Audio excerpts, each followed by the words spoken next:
And then here is senior running back for Powell, Marcus Jackson. He's going to pick up the first down as well.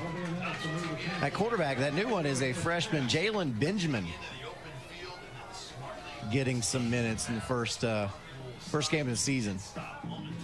Going into this one, he probably didn't expect to play. No, exactly.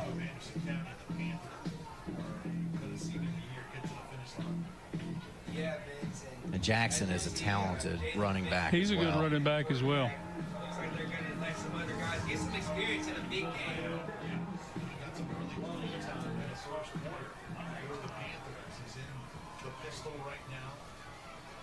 A new back in the backfield now for Powell as well. And that is Keyshawn Jackson, the senior on this team. 45 seconds now.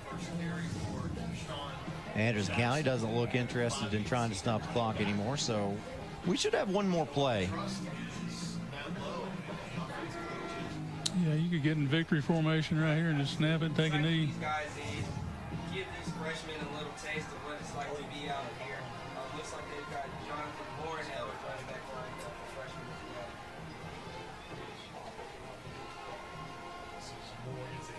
as well. Oh.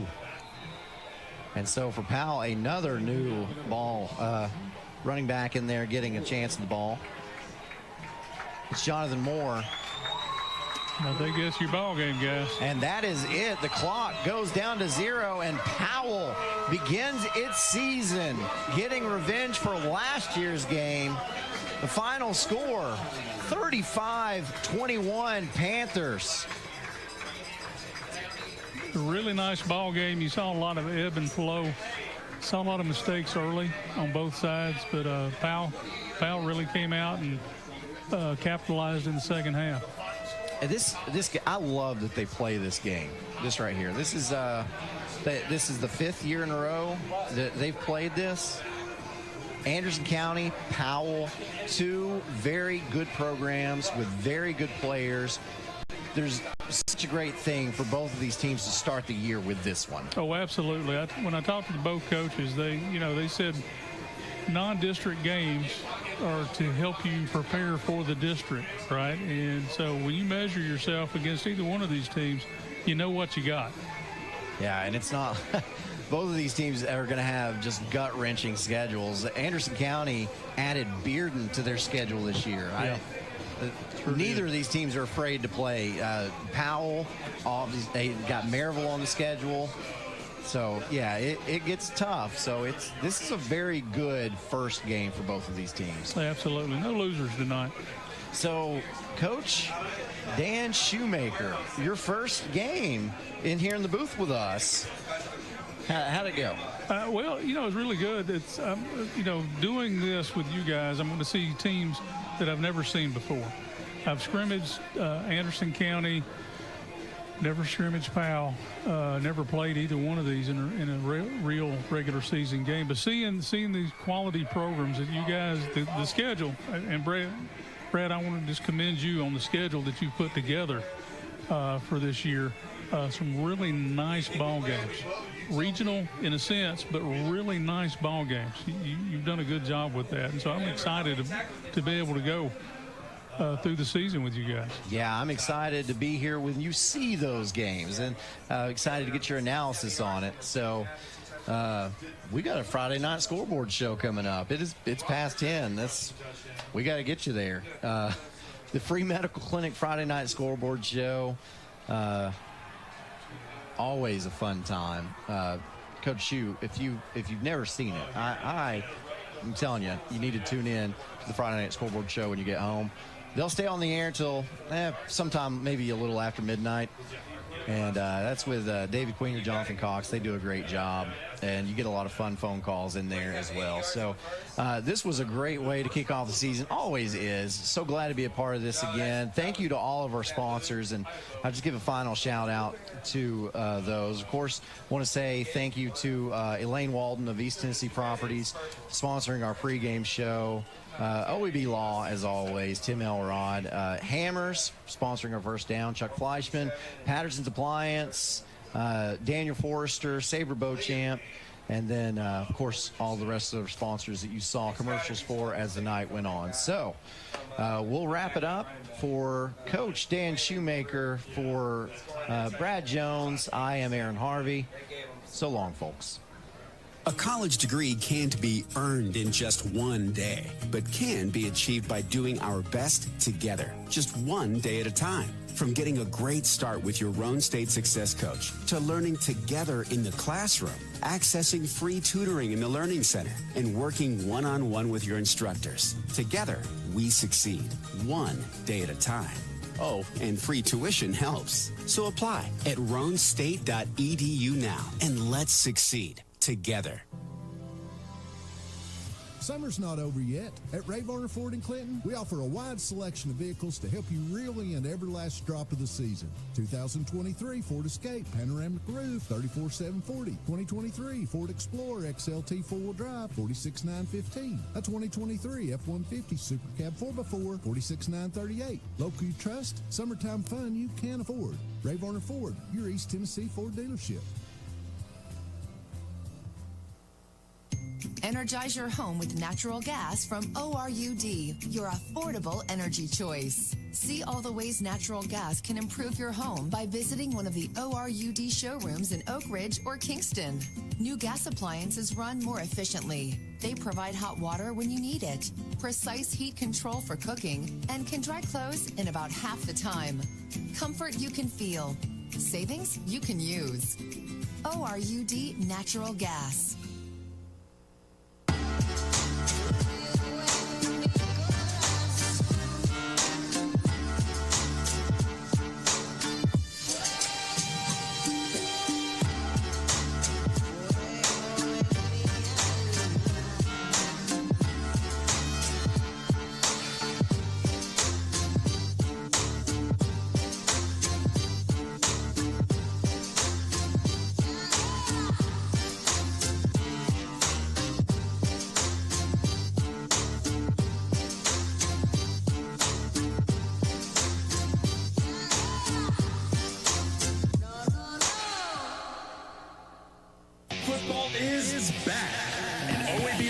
Excited for a season full of big hits and those nail-biting near misses. If you've been injured, OEB Law will come to your defense. Call OEB Law and turn your wreck into a check.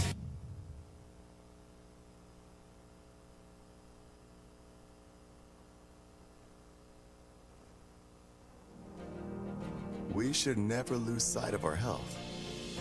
To keep moving forward, let's not forget everything we've learned. Limit the salty food options. Make your own daily exercise routine. And always receive regular checkups. More than anything, we have learned how important these small steps can make a big difference. So we can all continue to move forward together.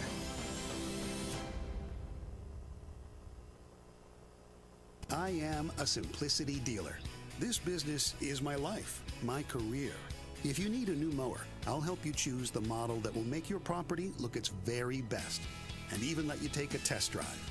When it does need service, you can rely on my factory service training and genuine parts. Because I don't just sell products, I build relationships. I am a Simplicity dealer. S.L. Bowman & Sons, 524 North Front Street in Rockwood. Here we go, Billy. Swing hard. As your local agent, I know you. I know every Saturday your son Billy plays Little League. We sponsor his team. And we know you love parking way too close to the field. That's why we tailor a unique policy for you and your car. Because sometimes something from out of left field can literally come from out of left field. That's simple human sense. Ask Griffin Insurance Agency in Kingston if auto owners make sense for you.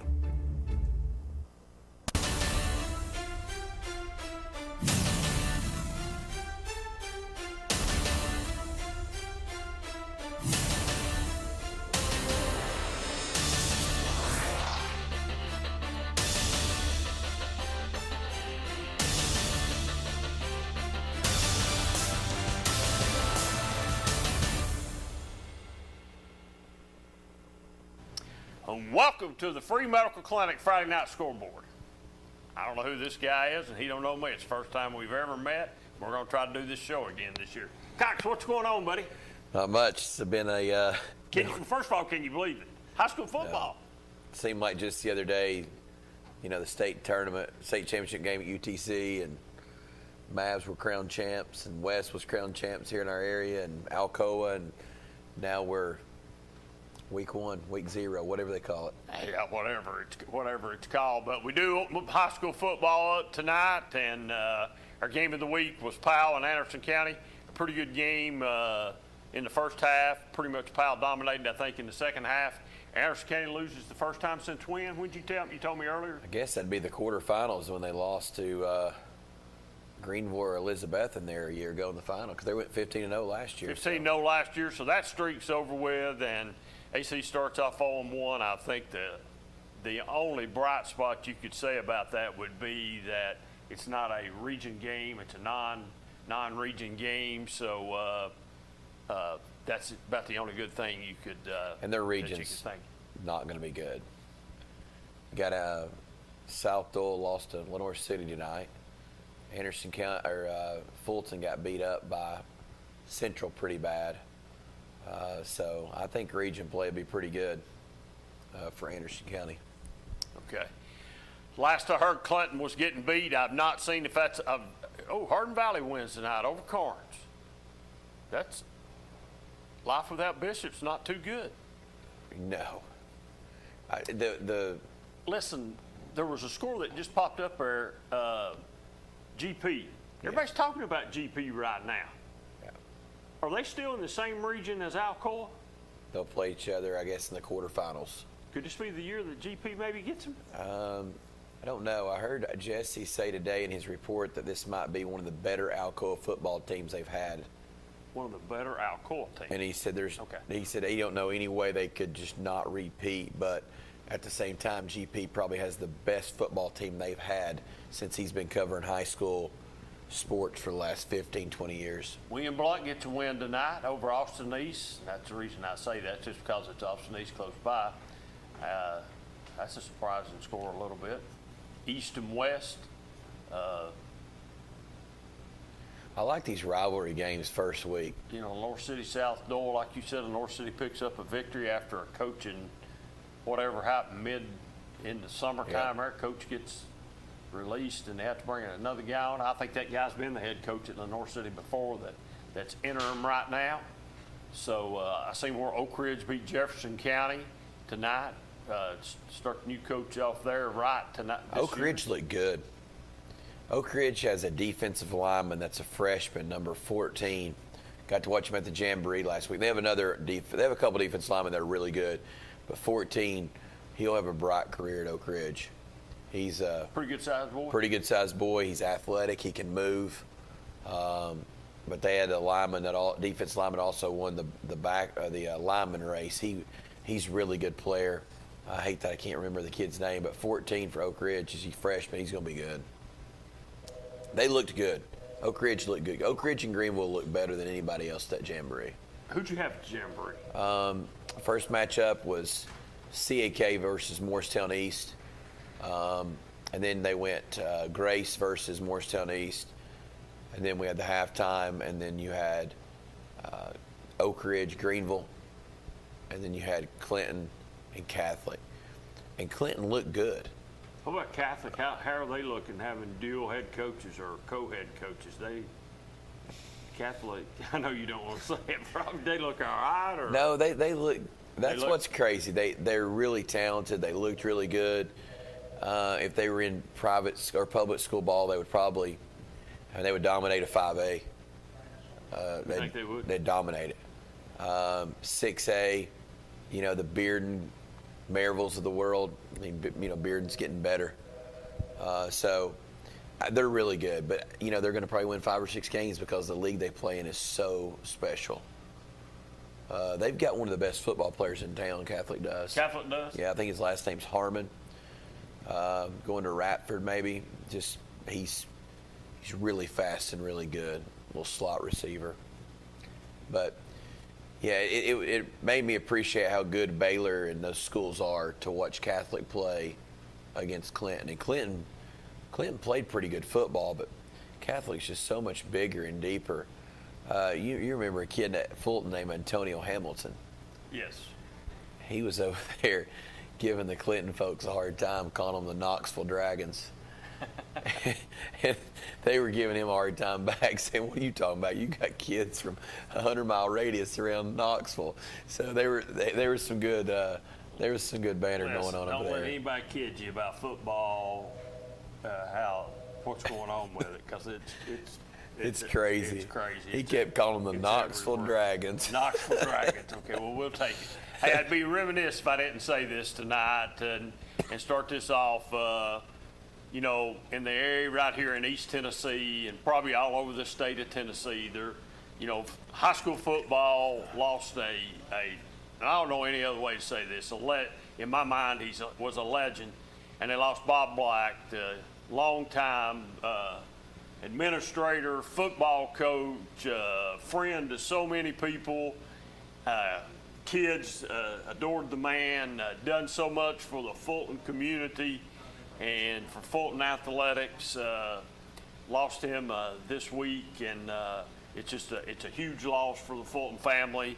And I know you, by being on the staff over at Fulton on basketball and just what little I got to be around Coach Black, seems like a really great individual, and I think the world of his son and Robbie and everything. And my heart and prayers go out to the Black family tonight, and I'll let you say anything you want to say.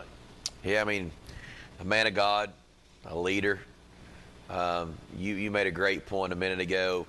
I've had a lot of emotions and a lot of thoughts run through my head from the time that Meredith and I started at Fulton in 2005. Bob and Brenda, they introduced you into the Fulton family, and it truly is that because of guys like him and Steve Brewer, and then obviously they hire, Jody Wright, and he comes in and he does it the way they do it, and I mean it's a special place because they had such special people, and Bob was he kind of laid the groundwork. You brought up when I walked in that Bob Black, the field was named after in 1986. That's correct. That's what I've seen. And you're right. I did in the article that Jesse Smithy wrote with 5 Star. It does say that. But like you said, what the amazing part is, he works 33 more years after that, and to think, that happened and the way that happened. And now Robbie's over there leading the athletic department alongside with Jody. It's sad. The receiving of friends is tomorrow at 5 to 7. The funeral is at 7. And if you're not over there at 4:30, you're not getting in the door. No, I told you, and I sincerely mean this. Yeah. When I said it, as I was coming through town tonight, coming this way, and got the people that are watching know about where Mariners Point is. There's a gas station there.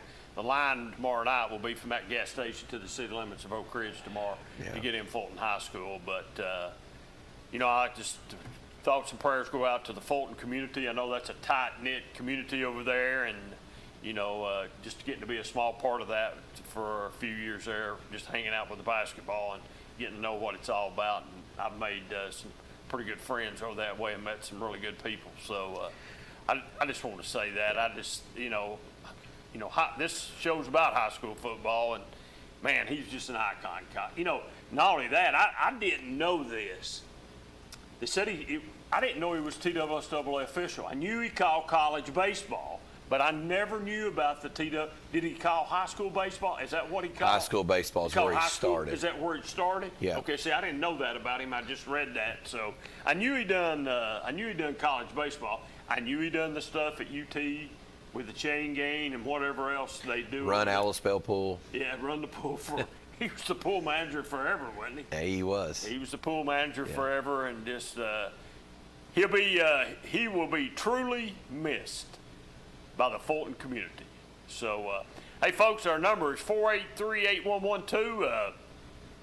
I run into quite a few people at the fair this year, Cox. Even I ran into you, but run into some people that was talking about the show and wanted to know if you was coming back, and if me and you were going to do it, and told them, yeah, we were going to do it. Run into a few Oak Ridge people and some other folks. So if you're watching, I told all those people, be sure and call in. But Oak Ridge, they had a big win tonight under new leadership from last. The coach only gets to hang around 1 year, and we've got new leadership, and they've got a pretty good football coach. They got a really good football coach. I think the biggest thing about Derek Ring is wherever he's landed, he's been very successful. He's a state champion, and Coach Cummings was successful. He won a state championship. But I think Derek is a very successful football coach. He's a great teacher. He's a great leader of men. I think Coach Gaddis's best comment or statement, I guess I should say, quote, was, "We hired a guy that's a winner." Now, he went in 2A or 3A? He won 2A, didn't he? Is it Trez? Or is it 1A? I think it was 1A football. Yeah, he won a state championship right after he left Gatlinburg-Pittman, didn't he? Yeah, maybe the first or second year after he was there. Second year after he was there. But good guy, great to work with. He was at the Jamboree, sharp guy. And I would say Oak Ridge is not the easiest place to coach football. I would say it's very difficult because the expectations not changed, but the landscape's changed a lot. Yeah, and that's what I told Coach Gaddis when he came back the second time. What about the landscape here? You know, it really has changed from back in my day when I was in high school, when everybody, you know, there was tons of jobs down here for people to take, and Oak Ridge was the place to come, man. There was some talent down here back in the day. Let's get this phone call. First one of 2023. Go ahead, caller. You on the air. Hey, Dave. Hey. It's Nealon. Hey, Nealon. I guess you're not too happy tonight the Mavericks lose. Yeah, they need to get the defense figured out. They just let Wheeler run the ball all night. They got to turn the running game around. If they can't turn that around, they're not making it to the playoffs. They're going to make the playoffs, Nealon, because their teams in their region are not real good. So you're not too happy right now, right? No, but it's first week. They're seeing how the team is, and I like how their quarterback played. So we're going to see what they can do in the next couple weeks. All right. Well, like I said, I started the show out saying, you know, it wasn't a region game tonight. It's non-region, so it really didn't mean too much other than a law. And, you know, Anderson County's 0-1 right now. Yeah. Davey needs to get on them in defense. I love it. I heard that. Well, yeah, he does. He needs to get on Coach Lambert, too. He's the one that coaches defense. Somebody needs to get on Coach Lambert. I heard there was a coaching change this year at Anderson County. From my understanding, Coach Chadwell is not coaching defense. He's went to offense, and now he's calling the plays. Chadwell is? Yeah, last year I think him and Lambert worked together on defense. Oh, okay. And then this year, from my understanding, Davey is back on the field, and Jonathan's calling the plays. Yeah, I seen Coach Gilmore. Hey, Nealon, thanks for calling, buddy. You're welcome. All right, we'll talk to you. Have fun camping. Thank you. All right, see you, man. See ya. Big Anderson County fan right there. So, yeah, that surprised me. I had to go by there the other day actually to make a delivery, and I heard Lambert up on the field, and I was talking to a coach there, and they said that Jonathan Chadwell was calling the offensive plays. Davey was no longer doing it, and Jonathan had stepped aside and not doing defense. Didn't Jonathan call offense a long time ago anyway? I don't know. Way back in the day? I'm saying way back in the day. Yeah, maybe. I know he's been on the defensive side for a while. Yeah, I knew he'd been over on the defensive side of the ball. I knew he moved to the defensive line, because Russ was having to work, so, just couldn't be there. But, yeah, that's, they've got a lot of moving pieces. New transfer quarterback from Jefferson County, new wide receiver. I'd say they'll get it figured out. It's just, like I said, it's the first game. I mean, it's a non-region game. Let's take Clinton. If it's been a score up there, I've not seen it. Let's take Clinton. First two games Clinton's got, it's non-region games. Man, they're juggernauts, Cleveland and West. I mean, Clinton could actually start out 0-2 and then possibly, win 6 or 7 games coming down the stretch here out of the last 8. So I don't know if that will be the case or not, but a lot of people had Clinton picked to win the region this year, or has got Clinton picked to win the region. Clinton's schedule is the toughest in our coverage area, and that comes from a guy who's going to call in here tonight that knows a lot about football. And that was the comment he made. He said, I don't know how to predict Clinton's season because they literally have the toughest schedule of anyone in the area. You know, when Coach Key first came here, his phone lines were lighting up to play him. And now all of a sudden he can't find anybody to play him. You look at his schedule, there's a reason why people aren't, you know, scheduling West. They're the defending state champs. And it's good to see Anderson County back on the schedule. I think that's something that needed to happen. But you look, I think at one point in time in their season, and I might be wrong, it might be Oak Ridge, Powell, Anderson County, and someone else in about a 4-game stretch.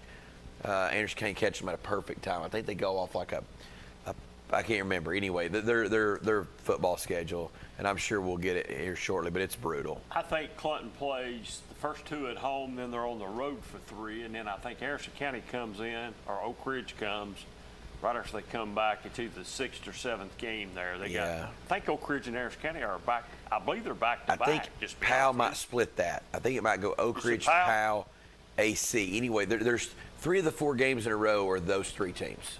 Let's get some calls. We got a couple lined up here. Go ahead, caller. You on the air? Yeah, that final score on Clinton was 49-36, Cleveland. We appreciate it. Thank you. Hey, caller, did you hear that someone got ejected from that game in the first couple series? No, I don't know any details, but I do have the Oliver Springs final. It's 56-0 South Pitt, and I don't know why they scheduled South Pitt right off the bat, but just to get them out of the way. Is that? Anyway, I'll let you guys go. All right, thank you, man. I tell you why I think it's scheduled South Pitt, because I think Oliver Springs thinks they're going to be pretty good this year, and no other. I mean, why? I mean, if you come out of the game with no injuries, why not play one of the best? I read an article that Steve Hargis wrote out of Chattanooga. It was about a month ago. That South Pitt had 2 kids transfer in to their school from Georgia, and both of them have FBS offers. One's Auburn. One of the kids has already committed to Auburn, and the other one had multiple SEC offers. See, you playing at a small school like South Pitt, you take 2 kids like that, makes it a complete difference. Go ahead, caller, you're on the air. What do you say, Queener? Good win over Jefferson County, wouldn't you say? I think it's a good win. I don't know. Yeah, it's just a win. Yeah, I don't know how good Jefferson County is. They lost their quarterback and their best wide receiver to Anderson County. Yeah. Hey, you said it yourself. They're pretty good this year. I do think they're good this year. I think they're physical. I think they're defensive. Malik Howard is the freshman you're thinking about. Malik Howard. Was he a Jefferson or a Robertsville kid? Jefferson. Yeah, good-looking freshman. Yeah, he'll be playing basketball and football. He's a good-looking stud for us. Yep. Look forward to seeing him in action. But honestly, the score doesn't really indicate how far away the game was. Like, honestly, it should have been 30-0, but we must have kick off, punt, and gave up some easy points, but whatever. I will say that Jefferson County held their own against West in a scrimmage, so, I mean, West lost a lot. But yeah, West did lose a lot, and Jefferson County lost a lot, but Jefferson County's not bad. Like, though they lost the receiver and quarterback, they're not bad. They're a decent team. You think they'll win more than one game in the playoffs? Say again? Do you think Jefferson County will win more than one game in the playoffs? Probably more than Clinton.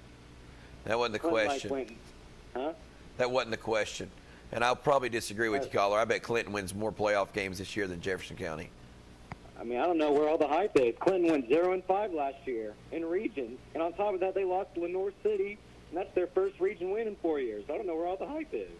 Hey, Clinton has the talent this year. They 100% have the talent. The question is, do they have the coaching? That's it. Huh? That's all it is. Okay. Coming from an expert. You don't like it because they went 0-5 last year, but it's the truth. I don't like. What do you mean I don't like it? What's there to like or not like? It doesn't matter to me. You don't like facts. I don't like facts. You don't like No, that's a fact. They were 0-5 last year. Right. It's no big. This is being recorded. So whoever's recording this, make sure you get that when the season ends. He predicts them to win 4 playoff games. So now we have to... Whoa. Who said 4? Who said 4? One of you said 4. No, I said they will win more playoff games than Jefferson County wins this year. That's what I said. Oh, how many? Okay. I don't know. I don't know their region that well. Yeah. You know it better than me. Hey, you're getting smart. You're finally realizing what's going on here. I just realized that Clinton has a tough schedule, and they're finally playing a tough schedule. They're not playing Austin East anymore. Yeah. That's just all there is to it. But, hey, all credit to them. Finally, it's about time. So we'll see what happens. They have the talent, and they have a good chance of beating Oak Ridge this year. But like I said last year, do they have the coaching? So we'll see what happens. I think they'll be good. All right, caller. Tim. Thank you. Hey, caller, by the way. Queener, I missed you. I was going to say, did you miss Queener? He And I know he still listens, so I'll let him know. If he wants a state championship basketball shirt, come by, I'll give him one. Okay. Good caller. Can you give me who's winning the Oliver Springs game? Did you say who's doing the Oliver Springs game? I mean, who is winning? Oh, Oliver Springs got beat. South Pitt won 56-0. Okay, thank you. Yeah, you are. So did they go to South Pitt? I don't know if they did or not. So now wait a minute. Back up and say what you said again to the last. Not that last caller, the Oak Ridge caller. If he wants a state championship basketball T-shirt, come down here. I'll give him one. Yeah, it's the only way he's going to ever get one. He'd have to come here and get it from you down here for fun. Yeah. So come on down and get you one. It Game was at South Pitt. Wow, that's a bad place to go. And that's a hard place to go play and win. Is next week, do they get Kingston at home or on the road? Yeah, that's at home. Yeah, it's at Kingston. Kingston. That's the OEB. That could be another. That could be an 0-2 start there too. So, But anyway, hey, let's take our first break of the night. We're here on the Free Medical Clinic Friday Night Scoreboard. We'll talk a little bit about them when we come back. We'll be back here in just a few minutes. We should never lose sight of our health. To keep moving forward, let's not forget everything we've learned. Limit the salty food options. Make your own daily exercise routine. And always receive regular checkups.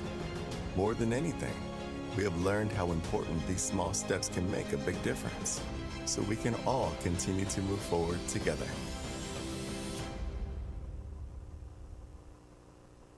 I am a simplicity dealer. This business is my life, my career.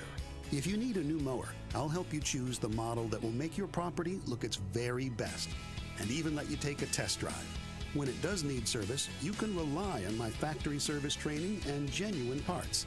Because I don't just sell products, I build relationships.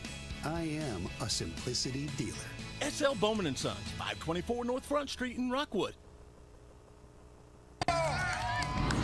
Here we go, Billy. Swing hard.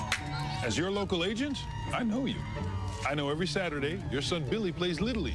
We sponsor his team. And we know you love parking way too close to the field.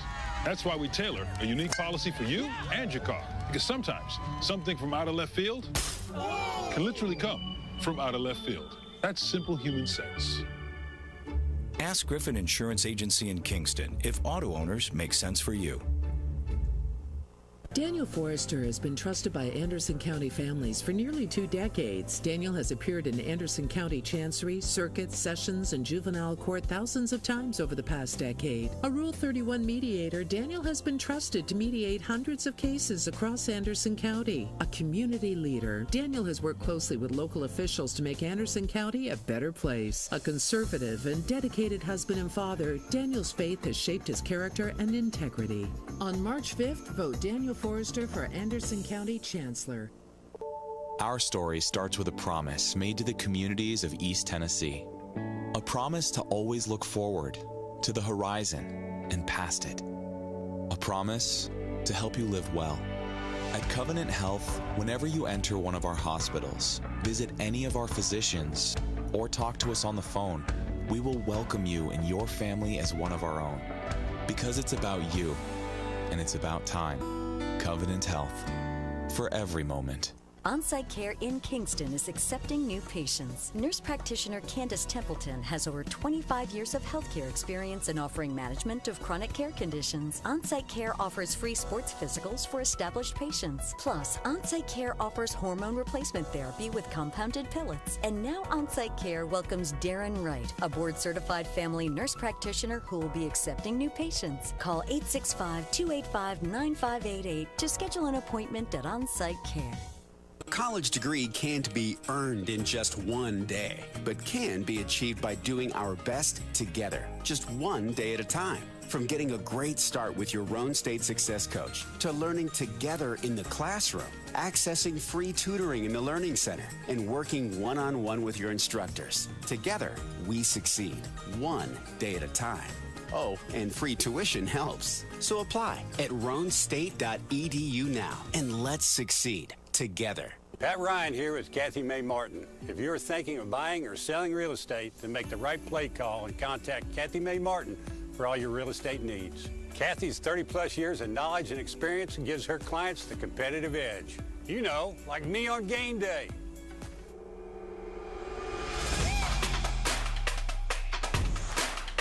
Kick is up and it's good.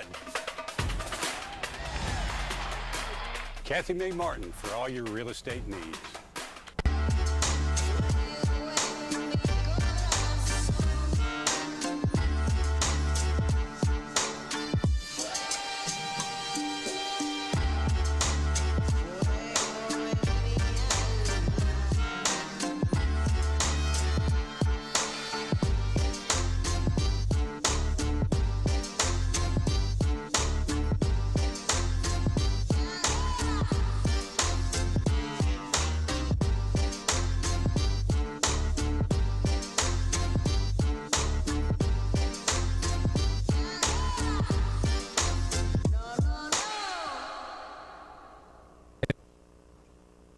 Football is back.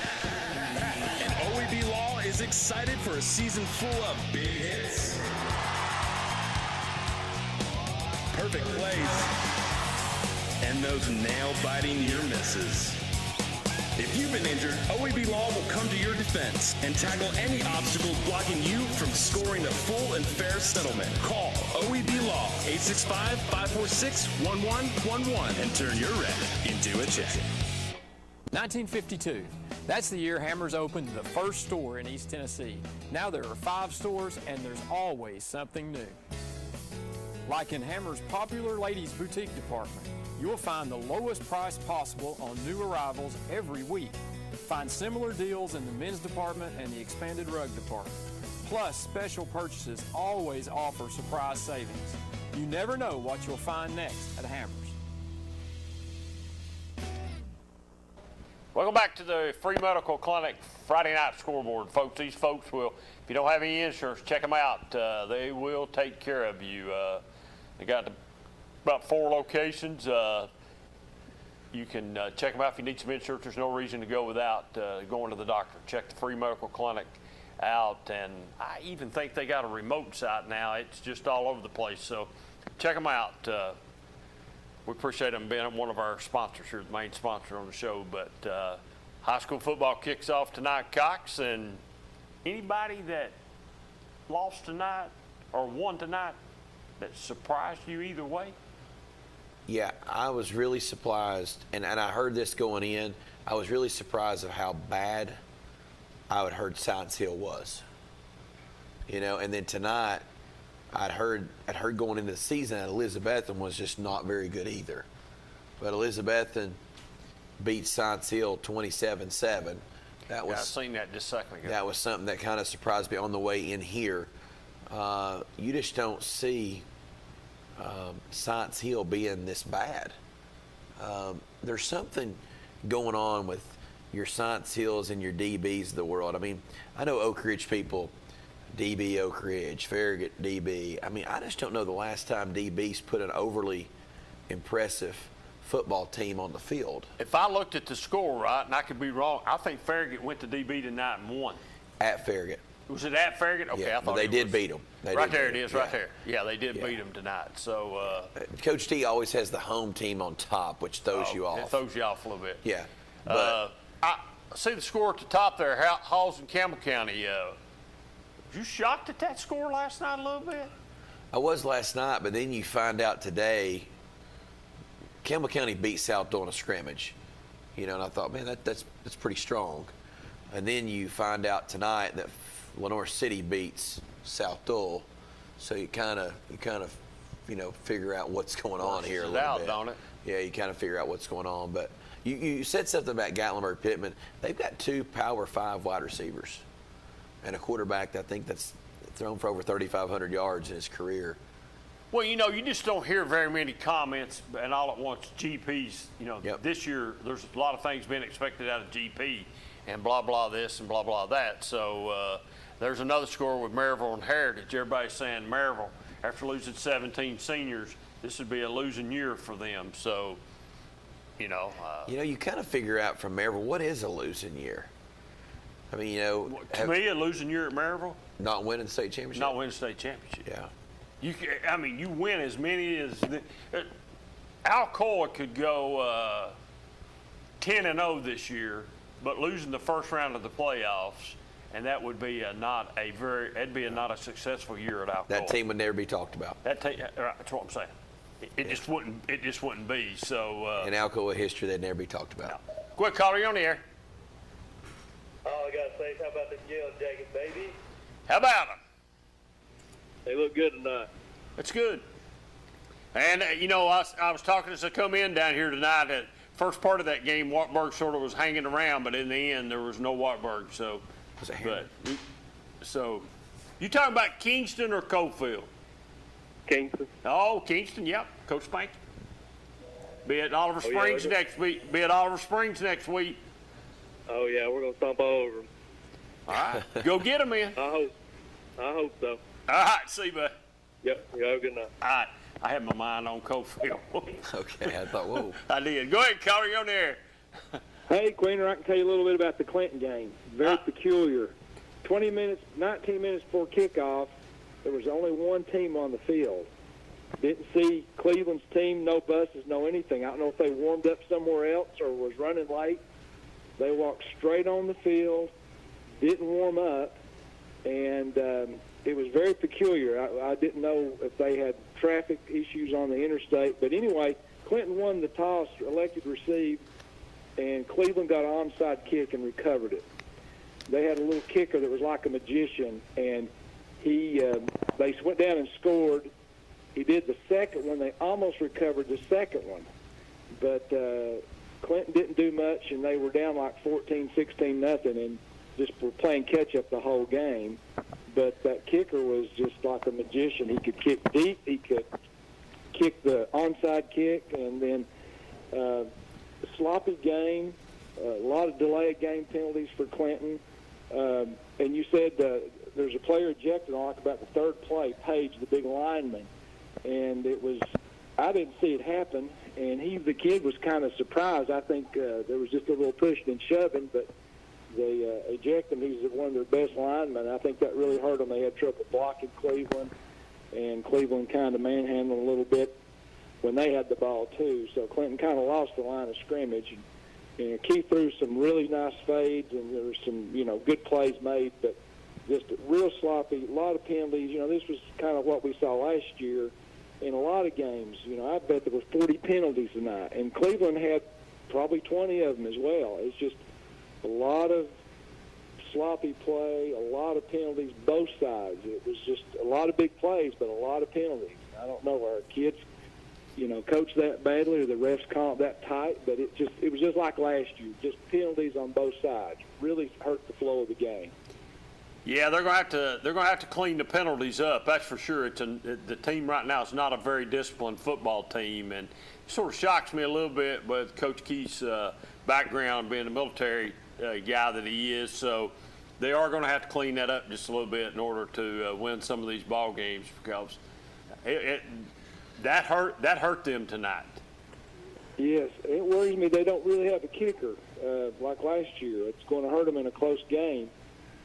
Going for two every single time. There's got to be some kid over there that plays soccer that can kick a football really well, and should find one of those kids that could really come to hurt them. But if they clean that up. They've got a lot of talent. The kid that's going to Purdue made some nice plays on defense, breaking up some passes, and the Goins running back made some really amazing runs. They've just got a lot of talent. They've got to clean it up. But you're right. I mean, this schedule, they ought to schedule Oakdale and Jellicoe in there a little bit just to give them take a week off. But you're right. It's Powell, Oak Ridge, Anderson County, Cleveland West, Campbell County. I mean, they really struggled last night too. But still, it's a hard schedule, and it's hard to tell, how much success they're going to have. But hopefully, clean things up and have a little more success next week. Is it fair to say that their thinnest position is the offense and defensive line, and then you lost a kid transferring out of Clinton to go play maybe in Georgia somewhere, and then you had the one ejected tonight? Is that correct? I think it hurt him tonight losing Page. He's a big kid. He's got a lot of experience and good kid. I mean, I know his family. He's a good kid, a hard worker. He's big, and I don't know if he was center, but he was on defense. He didn't get to play even an offensive snap. It was like the third or fourth offensive play for Cleveland, and I think that hurt him quite a bit. I think getting him back. But now, am I correct? Does he have to sit next week too? Yes, football you set one, basketball you set two. So yes, that's correct. One game, the ejection plus a game, unless they win. Unless early in the game too, very early. Unless they win an appeal, they would have to appeal that and win the appeal, which is very hard to do. I mean, it's got to be something very clear cut where you get the wrong number, you get the wrong, just something very clear cut to overturn. Yeah. I saw a couple of Clinton had two touchdowns called back. I think one of them they were able to score a few plays later, but one of them they did not. And it was like a holding type penalty, downfield blocking, and I didn't, receivers, they start locking up with the DBs and blocking downfield, and I thought it was kind of a borderline call. And the other one I didn't see, but some other people thought it was a little borderline too. But they've just got to be super disciplined because the refs are going to call this stuff. And they just got to know you're going to get called for this if you do certain things. Yeah, Clinton's got a brutal schedule. There's nothing got cupcake written anywhere this year. They've got a brutal schedule. They really do have. So it's going to be a test for the Dragons. We'll see if they live up to the preseason hype or not. I'll tell you the thing, and I just got a text. Clinton changed officials this year, associations. They did? That's why I heard that in the stands, yes. I wonder how that worked out for them. It don't seem like it worked out too well. I'd like to see the stats because, I mean, the other side had a lot of penalties too. It was both sides. You're right, I told Cox when I came in tonight, and like I said, I was trying to watch two games and keep up with Anderson County, keep up with Clinton at the same time. But every time I go back over to Clinton, it's like it was penalty after penalty after penalty, or something crazy was going on. I mean, it's just you're not able to get in the flow of the game. To me, offensively, that you can get in the flow of the game to do anything. And so, and didn't Cleveland? How many times did they onside kick? Oh gosh. Their first three, I think, were onside. Did they recover all three of those onside kicks? No, they recovered the first one at the very beginning of the game. And the second one, they came really close but didn't get, I think.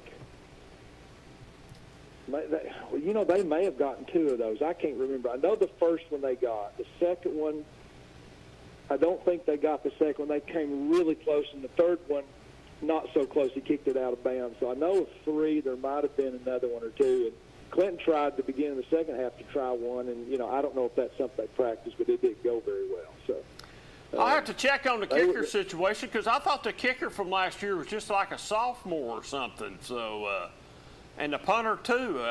Maybe they're not playing this year. Maybe they were seniors. I thought they were young, though. I'll have to check on that. Yeah, one kid was kicking extra points in pregame. Looked okay, like he could do extra points, but not, anything distance. And they had another kid try, and he didn't do as well. But I don't know if they were behind because Cleveland went for 2 on their first. That's the other thing. They came out real aggressive. The onside kick, they went for 2, and they did that weird swinging gate kind of play. And on one of them, I have to watch the replay, but it seemed like the center snapped the ball to the quarterback, and the center caught the pass in the end zone. Nobody covered him. I didn't think a center was eligible, and I may have seen it. Maybe it was another guy, but that looked like what happened. Huh. And we were up there scratching our heads. I said they had like 8 guys over on one side, and they had the center and a quarterback. And he snapped it to the quarterback, and the quarterback just threw it right back to the center is what it looked like. There might have been one other guy, but we were all scratching our heads. I don't think you can do that. And I have to watch the replay. That was in the first half. But, Cleveland was very aggressive with the onside kicks and going for 2 early. And Cleveland had a good kicker. The kid could kick. He made 2 or 3 field goals. Now, I want to make sure Doc, let me ask you, I want to make sure I heard you right. Cleveland didn't warm up. They just walked straight on the field and was ready to play football. Walked straight on the field. I don't know if they warmed up somewhere else or if they were running behind or because the football team and the band both showed up at the same time. It was 19 minutes before kickoff, and I didn't know, where's this team at? Is there something going on? Did they warm up somewhere else? But they walked off the bus and were ready to play. Well, sounded like it. Sounded like it anyway. Onside kick, touchdown, 2-point conversion. Here we go. It reminded me something back in the 70s. Oklahoma showed up somewhere like that, and their buses were like they walked off the field and just hung 50 on somebody. I don't know what the situation, but it was a peculiar game in that regard. So hopefully they can clean it up and do better next week. Tough schedule. We look for you calling next week. Thanks, Doc. Appreciate it. All right. See you. See you, bud. All right. My Doc right there, man. Keeps my eyes going. So she's got me where I can see that scoreboard up there now, that ticker up there, and I couldn't even read it a couple years ago. So you can surely see yourself right here in this. Well, I could see myself right there, but I couldn't see that over there on that TV hanging on the wall. I feel like I'm up close and personal. Yeah, well, we are up close and personal right here, so we know what's going on. But hey, let's jump out and take another break, and we'll be right back here in just a couple 3 minutes here on the Free Medical Clinic Friday Night Scoreboard. Football is back, and OEB Law is excited for a season full of big hits and those nail-biting near misses. If you've been injured, OEB Law will come to your defense. Call OEB Law and turn your wreck into a check. There's a lot of talk about the risks associated with the COVID-19 vaccine, but the reality is it's safer than being tackled by a Tennessee Titan. Give it a shot. Find a free vaccine appointment today at covid19.tn.gov. Our story starts with a promise made to the communities of East Tennessee. A promise to always look forward, to the horizon, and past it. A promise to help you live well.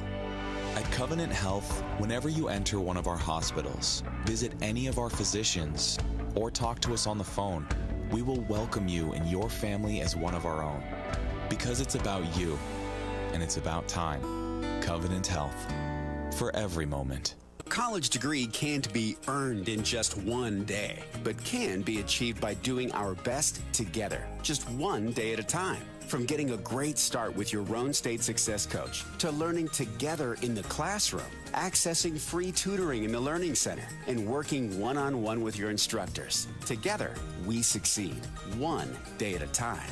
Oh, and free tuition helps. So apply at roanstate.edu now, and let's succeed together. Pat Ryan here with Kathy May Martin. If you're thinking of buying or selling real estate, then make the right play call and contact Kathy May Martin for all your real estate needs. Kathy's 30-plus years of knowledge and experience gives her clients the competitive edge. You know, like me on game day.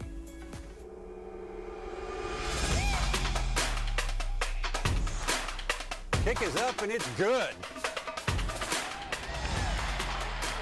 Kathy May Martin for all your real estate needs. Beautiful yards make a statement. And beautiful yards come from Simplicity Mowers. Their exclusive free-floating mower decks with full-width rollers track the contours of your yard for a perfect cut. So visit your neighborhood Simplicity dealer today and start the conversation about your lawn. Simplicity, the way to a beautiful lawn.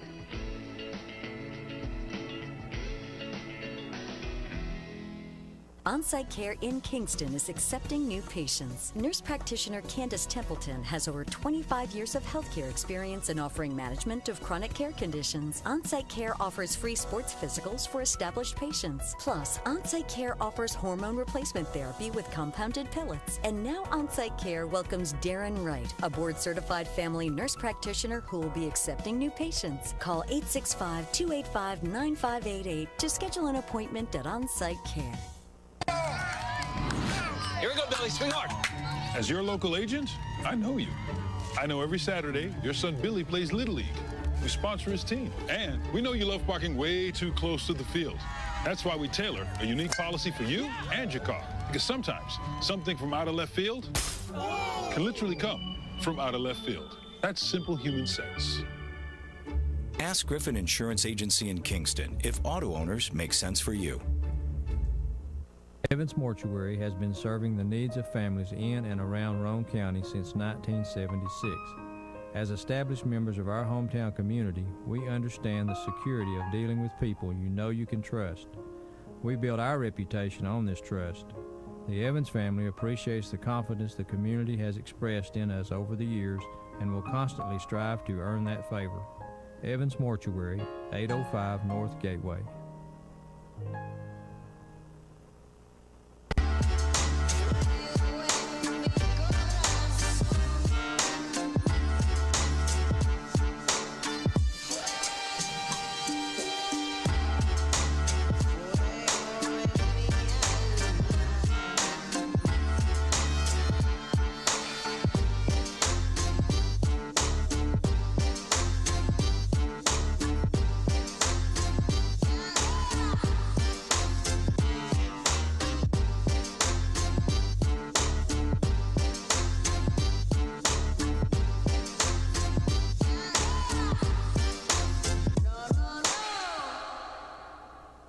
$1952.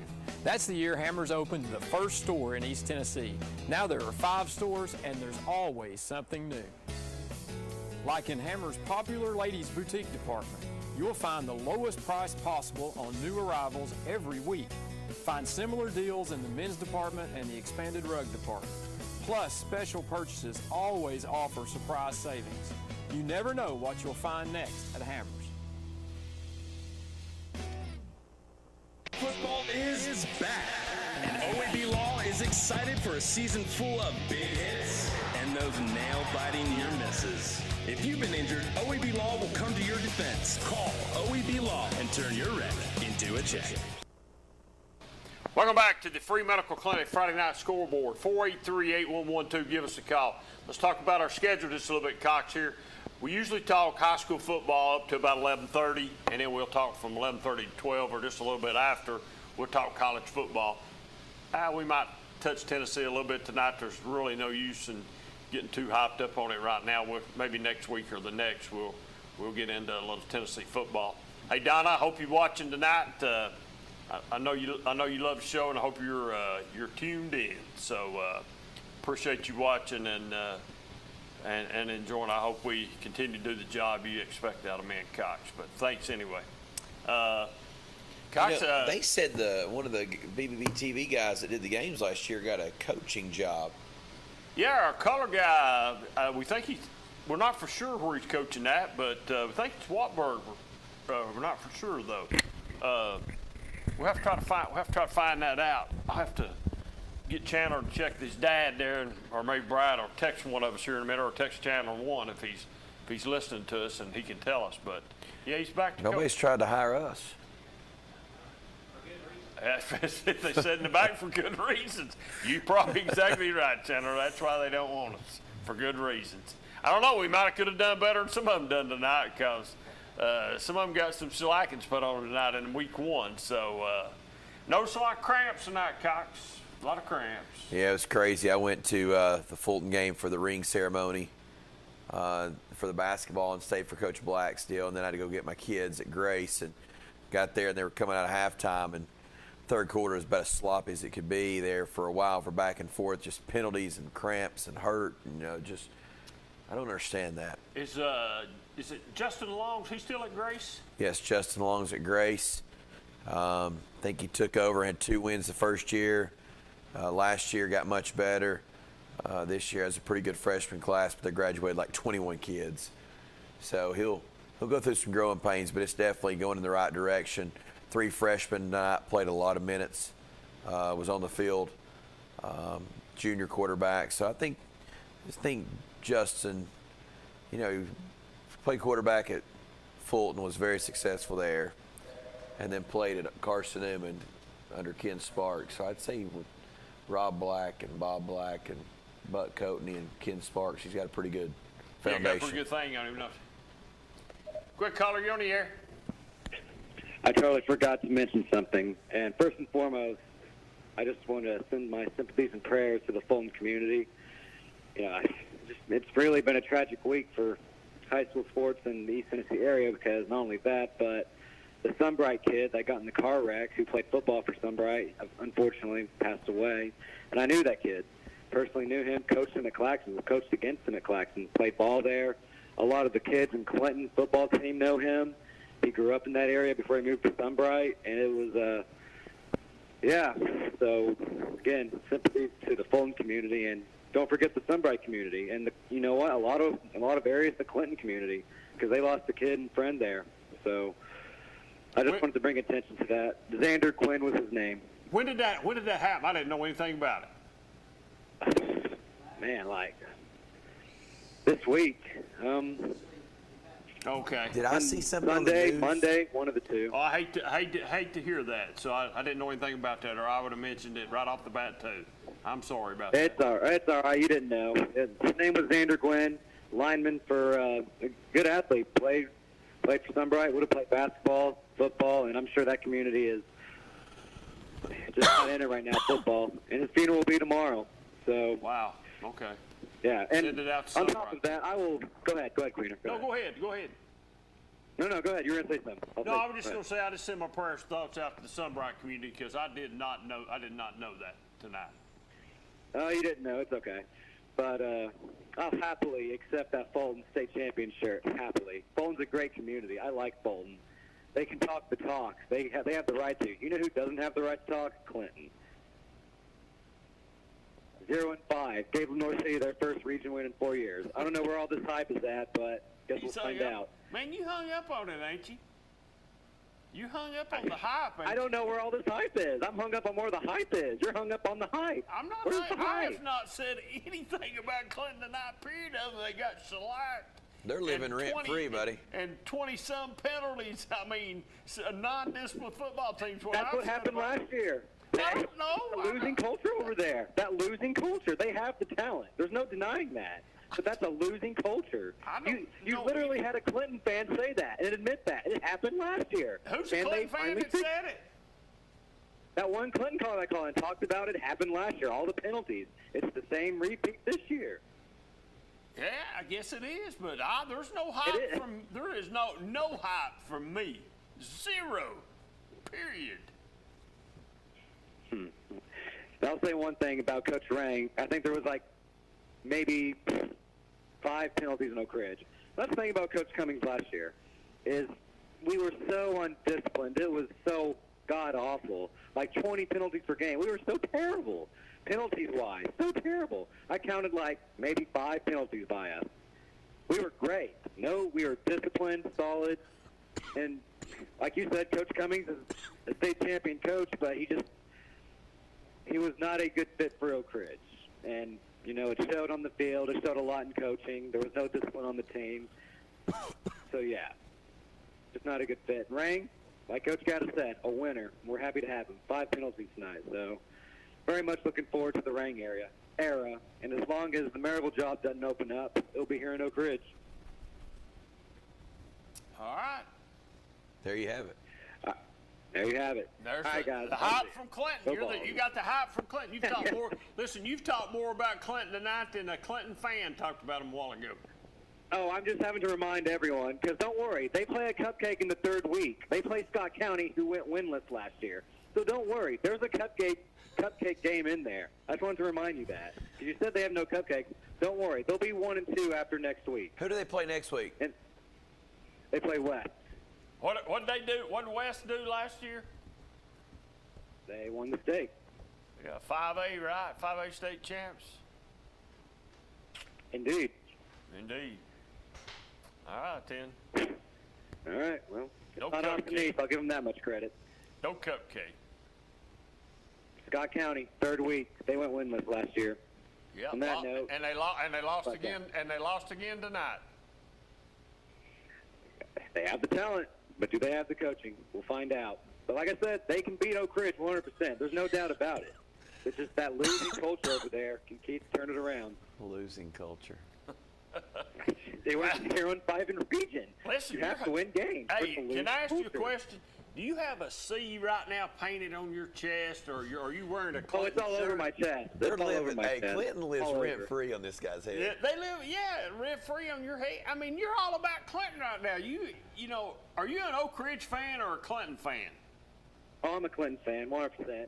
I Okay, just that's what I love thought. bagging on Clinton. All right, well. I have a lot of Oak Ridge people watching, recording, and they all agree with me. The hype, this is the same team from last year. But, yeah, never mind. I'm going to leave it at that. Don't get me started. Hey, we got to take your coach's phone call right here, okay? All right, we're going to talk to your coach to see what he thinks. See. Why didn't that go? Quick caller, you on the air. Coach Rank. Yes. How you doing? Jonathan Cox and David Queener here on the call-in show. How's things going tonight? Going good. Good deal, good deal. Talk a little bit about your football team and who played well for you, and did you come out safe with no injuries, and give us a little bit about your football team. Yeah, obviously, big get off to a big win week one against a very good Jefferson County football team. That was they obviously had some good size and good strength and everything, and we started the game out a little rough. We ended up fumbling the opening kickoff and got down 7-0, and then Blaine Stansbury hit Almonte Rembert for a long touchdown, and Almonte had, I think, 5 catches for 84 yards, and then we were able to kind of get a little bit of a rhythm, and Bashawn Knowles had a nice pick-6, and Eli Pearson kicked a field goal, and then we're up 17-7 at halftime. Then second half, defense played really well. We got DeJavis Dozier going in the run game. He ran for 85 yards and a couple of touchdowns, and then we were able to get Brandon Hayward involved in the slot, and I think he had 9 for 94 catches, receptions and yards, whatever. So obviously we were able to run the ball, throw it a little bit. Then defensively just played phenomenal. You had a lot of guys on defense. They pretty much besides the first drive of the game, and then of course we stepped down a little bit there at the end, and Jefferson got punched one in late. But you had a lot of guys on defense around the ball a lot. Your D-line up at the Jamboree looked pretty solid, and I know you got a young freshman, 14, that looks pretty good out there. Talk a little bit about your defensive line up front, and are y'all kind of young up there, or is he your only underclassman? Yeah, I mean, you got Malik Howard, freshman. Obviously, you got Tajay Walters, who's a sophomore, and Devorier Threat played some. He's a junior, and then you got to have Elijah Bradley, who's kind of stalwart up there. He's actually a senior. He was all over the field tonight. Your defensive line played really well. You had Bryce Dorsey, Bashawn Knowles. J.T. Gormley played exceptional linebacker play throughout the night. And then, Izzy Mitchell had an interception in the back end. Brandon Hayward had another interception in the back end. And then Bashawn Knowles had the pick-6. So it was just defensive guys were getting after it. They were running the ball. They were making plays and having fun. That's awesome. Now, is your quarterback a sophomore, Coach? Yeah, Blaine's a sophomore. And he had to compete to win that job. Is that correct? You had a little quarterback competition. Did I read that on 5-Star? We've been going since the spring, and obviously, Blaine competed well and earned the position, and played pretty well tonight. Had 3 interceptions, but a couple of them wasn't his fault. He had a couple of them were deflected passes. Kind of getting the first game, had some deflected passes right there, and but he did a really, really good job, managing the offense. Awesome. Who do you have next week, Coach? We're off. We have the bye week. Oh, bye week 2, and then who do you come back with in week 3? Powell on rivalry Thursday. Power on Rivalry Thursday. Well, Coach, congratulations and good luck in Week 3, and we hope to hear from you in Week 3 after you get a win. Thank you. Thank you all. Yes, sir. See you, Coach. Thanks. Coach Rank from Oak Ridge High School. If he can keep Coach Gaddis out of the way, he'll be all right. That's the only problem he's got, Coach Gaddis. We're going to try to have Coach Gaddis on the show with us a couple times this year, hopefully, if we can get him down here. Maybe he'll come down here and join us, and we'll get. He's off the next 2 Fridays. Yeah, the next 2 Fridays. I don't know why he just don't come on down here the next 2 Fridays. So maybe you can call him, get him come in here next Friday with us. He has nothing else to do. He has nothing else to do. I mean, I'm sure everything went as smooth as I could for him tonight down there. He probably had somebody counting his money and doing everything. He probably sit up in the stand somewhere and eat popcorn and eat a hot dog and drink a Coke, and that's all he did. I bet he didn't walk hardly any tonight. No. I bet money he didn't walk hardly any tonight. I got a guy I'll call tomorrow and check on him. I know somebody can tell me a little bit about him tomorrow. I'll call. I'll make a phone call. Couldn't find him at the Jamboree. Stayed in the hospitality room. Stayed in the hospitality room. I was looking for him everywhere. I heard that. So he's in the Hall of Fame hospitality coach. Hall of Fame coach Joe Gaddis. That's right. As I still get kidded about, he never would let me ride the bus with him. I don't know why. That cost him a trip when he went to Cookeville. Well, he might have won if he'd took me with him when he went down there too, but he didn't. He left me here, so that's okay. I still like him. He's a good guy. He really is. I'm only giving him a hard time, and he knows that. I like to aggravate him. He is a really good guy, and we are going to have him on the show a couple times with us.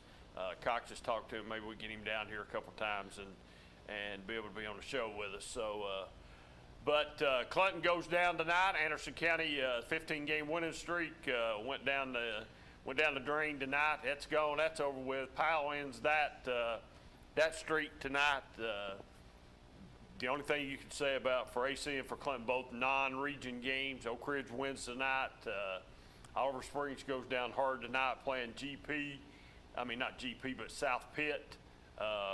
That's a big loss for them. Oliver Springs team, I think everybody thought was going to be really good this year. First game playing out of probably a non-region game. Kingston wins tonight. I didn't see the score. I think that's right.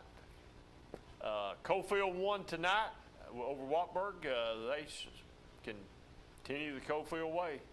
I don't know who the stud horse down there this year is, but I'm sure we'll hear in the next week or two. There's just a pipeline that goes in down there. For sure. But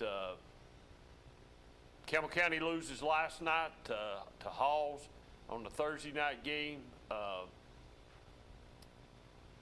Darlington, South Carolina played CAK tonight. Yeah, I noticed that. How did we have to go to South Carolina? Why did they have to go to South? Hey, it's a great question. Jellicoe wins a game tonight over a team out of Kentucky, Land Camp, Kentucky, 14-8. Never heard of Land Camp, Kentucky, neither. So, wow. Farragut wins tonight over DB.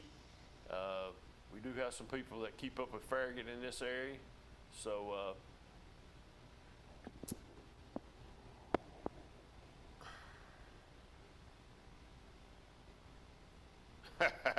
I got a guy that's already texted me. He says, Coach Gaddis is okay. He only walked a half a mile tonight. Yeah. So, hey, I want to throw out some thoughts and hope for a quick recovery for Gary Kennedy. Had a little surgery. I think it was last week, I think. Probably going to miss all football season from what I understand. But Kennedy, I hope he has a fast recovery, and hope you get better, buddy. And try to call you and to check on you, but I said I hope you get better. He had a little surgery, so I know it's a good football official, and you know they're already short as it is, and you take a white hat out, man, that's just hard to replace. But hope you recover quickly, Kennedy, and thinking about him. So,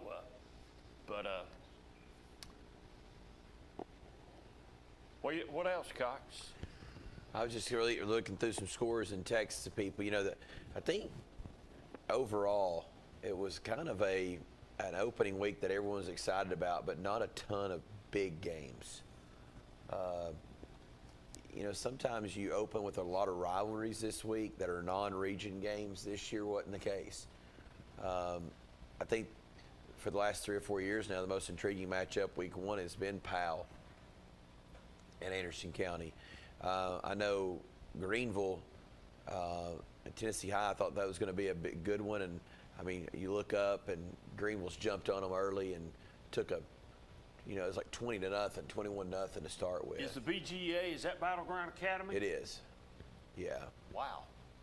Yeah. I noticed you never know with the privates. They're kind of hard to predict. They're kind of hard to follow. Going back to what Coach Rank said, would you want to have your open date this quick in the year? No. And we should have asked him that question.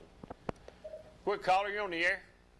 Hey guys, how are you guys doing tonight? Doing good. Good. So I was sitting here watching here at the house, and I figured I'd be an AC fan, call in and say, even though they lost tonight, man, they still played good.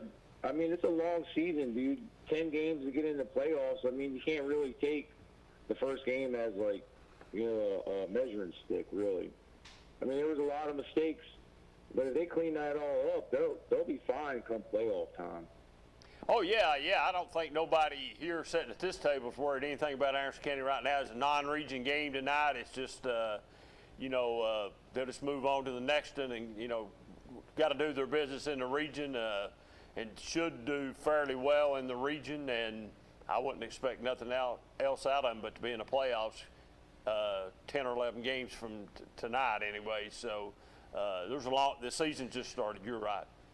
Right. You know what I mean? And I was down there at that game, and you can see the stands are kind of they didn't get the win and stuff tonight, but you're starting a whole fresh new squad, and it's growing pains kind of this year, and I got faith in them, man. I really think that if they get clicking on all cylinders, they can very much well do the same thing they did last year.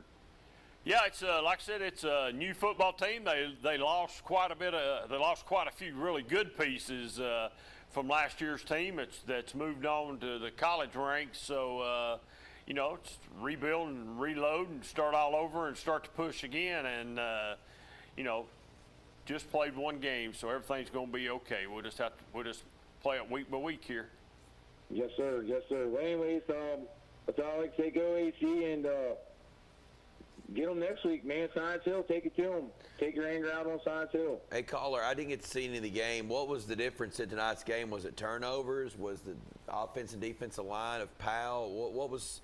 I know they've got a Division I commit to Kentucky on the defensive line. What was kind of the overall assessment? Isaiah had that one turnover there early in the game where he threw across his body's interception, but it didn't seem like it bugged him too much. He got him down a little bit, but it didn't seem like it bugged him too much. To be honest with you, it felt like they just couldn't get moving on offense. It's like they would get moving, and then they would shoot themselves in the foot with an offsides penalty. They'd go back 5 yards, starting behind the sticks. It's just they looked out of sync a little bit on offense. If it was me, that's what I've seen. Because the defense spent way too much time on the field. Defense was definitely huffing by the end of that game. All right, Colin, we appreciate you. Who does AC play next week? Science Hill?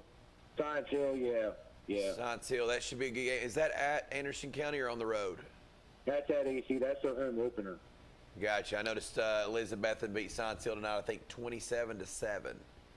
Yeah, now I'll tell you what, if Elizabethton's running the same offense as what they ran last year, they're going to be tough.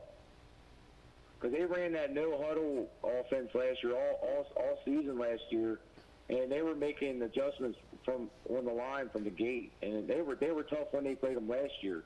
And if Elizabethton's running that same offense, they're going to be tough to beat this year. You're probably right. Give us a call back next week, caller. Yes, sir. Thank you, guys. Have a good night. All right, see you, man. Quick caller, you on the air? I forgot to ask Cox something. Cox, what's going on with the Science Hill athletic department? They've been struggling a lot in football and basketball lately, especially basketball. Yeah, I don't know. I don't know if it's the private schools, which I've not heard much about them. I don't know if it's Providence. I don't know. I really don't know. I mean, if you look that direction, DB won a state championship in basketball, which came out of nowhere a year ago. But football-wise, they have just not been real good up that direction. You've got I don't know if they're going to. I mean, Greenville and Elizabeth. That's a long way away from. Well, Greenville is from. It's not like it's just. Going from Anderson County to, Powell or something.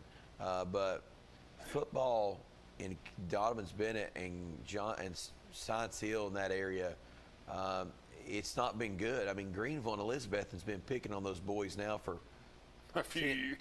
10 years. Yeah, for a few years now. I mean, that's the thing. Like, and it's funny, when I first started doing this show, you always hear, well, Oak Ridge loves going to DB. Farragut loves going to DB. Such a great atmosphere, such a great game. But if you look over the last 8 or 10 years, Dobbins Bennett's just not been any good. And somebody say, they might be good. Well, no, they're not. I mean, good. Those schools were playing for, semifinals and state championships. And I don't know what it is up there. If there's somebody that knows, I know Science Hill this past year had probably one of the worst basketball teams they had as far as talent goes. We've went up there before and played them in different games, and the talent level just be unreal. But I don't know. Honestly, those two schools have so many kids. You don't think they would struggle and get run over by Elizabethan. You don't think they would struggle and get beat by the people they get beat by. And the Science Hill coach, Coach Stacy, he's a great coach and a great guy. I don't know that I don't know if it's a numbers issue or these kids are going other places. And I'm sure we don't have anyone from Science Hill watching. But that's a great question. I've tried to figure out the DB Science Hill thing for a while now. And I don't know. Yeah, I mean, I remember David Clary telling me stories about how Science Hill was feared in the 90s. Like, Oak Ridge had some good basketball teams, but Science Hill had some super teams that were just feared. Like, mid-90s. Great. Yeah, mid-90s. Mid-90s. Yeah. I mean, Clinton High School thought they were good. I've heard a story, and Science Hill came down here and just ran them out of the gym. Yeah, like Oak Ridge and Clinton had good teams. Science Hill was just another monster, and all of a sudden it's just I don't know. Yeah. Ever since Coach Green got here, he's had Dobbins Bennett and Science Hill's number. They have yet to beat him. For 10 years and more, he's just had their number, and they can't seem to beat Oak Ridge in basketball, of course.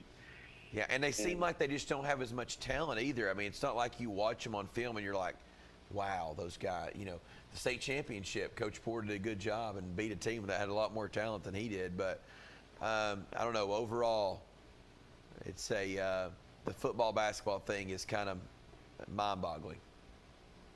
Yeah, and unfortunate for the basketball coach because he went there from Farragut.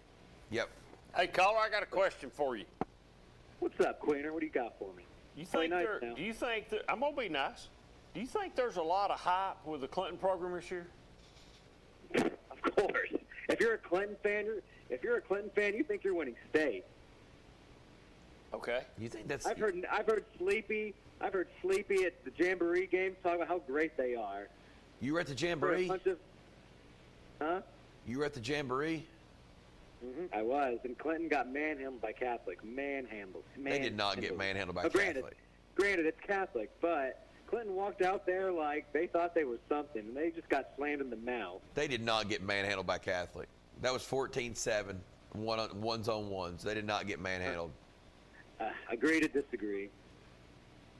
So, but we'll see. Again, they have. So did Oak Ridge get manhandled by Greenville? We beat Greenville. You did? In the scrimmage, yeah. What was the score? Yeah. 14-3. It wasn't 14-3. Greenville scored 2 touchdowns. You all scored 2 touchdowns. They missed an extra point. Oh, well, excuse me. We beat Greenville. Are you sure you were there? Excuse me. We beat Greenville. I know we tied Maryville, and I know we beat Greenville. Where was that Jamboree played at? Do you even know that? I don't know nothing, Queener. I don't know. He wasn't there. You wasn't there. You was told one. He's lying. You ain't a Clinton fan like you said. I knew he was not there because if he was there, he'd have said something. Yeah, he'd have said something to you. That's a bunch line of is bull. this? Get this guy off the We line. got to go, man. Here we go. Go ahead, caller. You're on the air. What's going on, guys? Not a lot. Hey, quick question. How real is this quarterback from Oak Ridge? Tell me, because he's a sophomore and he's real. I know he was a really good player, and there's a lot of hype when he was in middle school at Norris Middle School. And I mean, he, I think a lot of people thought he was going to be a really good quarterback in high school. And obviously, now wait a minute. You said he was at Norris Middle School? Yes, he was a starter at Norris Middle School 2 years ago. Because I remember watching his highlights that Norris and Ritchie and Anderson County would put out. That's how I heard about this Stansbury kid to start with. I mean, 8th grader, looked the part, could move, could throw the football, and then all of a sudden, when I was reading an article that Stansbury was in the running for the starting job this year on the Maryville write-up, I was like, hold on a second, sounds familiar. So I did a little research and figured out that was the kid that played it at Norris Middle School. So, Collar, I would say he's going to end up being a pretty good quarterback by his junior, senior year. I mean, learn a little bit this year and continue to get better and grow and develop. And I mean, I'd say he'll end up being a really good high school quarterback before it's all said and done. It's just hard to tell. I mean, I didn't know the kid. 15-year-old, 16-year-old right now. I didn't know he'd been at Norris Middle School in Kent. Did he ever go to Anderson County? Or did No. he come straight here? No, I did. Like I said, did a little research, and he went to Norris Middle School, and then his freshman year started into the Oak Ridge school system. In the Oak Ridge school system? Oh, okay. Yeah. Did not know that. That's learned something else tonight. Yeah. So, always learning down there. Hey, let's take another break here on the free medical clinic Friday night scoreboard. And folks, FMC has 3 clinic locations: Oak Ridge, Rockwood, Briceville, plus our mobile clinic unit that serves over 14,000 low income and uninsured. And if you need some medical care, dial up FMC there, free medical clinic, and get with them. Let them see if they can help you out. The odds are they probably can. And like I said, they got 3 different locations. I think they got a mobile site now that roams around a little bit too. But check in on them. And if you're in Oak Ridge, their address is 116 East Division Road in Oak Ridge. So check free medical clinic. We appreciate it. They're a great sponsor. They sponsor high school football here with us. They have for 2 or 3 years now on the Friday night show. But let's take a break, and we'll be right back in a couple minutes.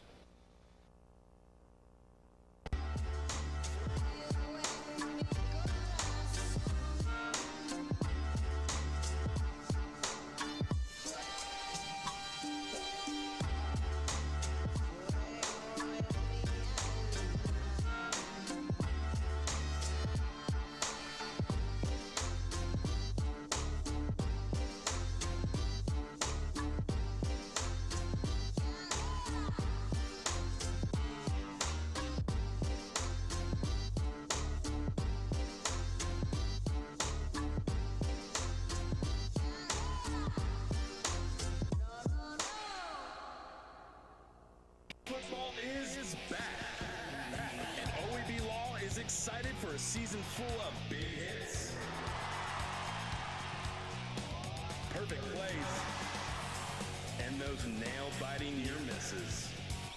If you've been injured, OEB Law will come to your defense and tackle any obstacles blocking you from scoring a full and fair settlement. Call OEB Law 865-546-1111 and turn your red into a check. We should never lose sight of our health. To keep moving forward, let's not forget everything we've learned. Limit the salty food options. Make your own daily exercise routine. And always receive regular checkups. More than anything, we have learned how important these small steps can make a big difference, so we can all continue to move forward together.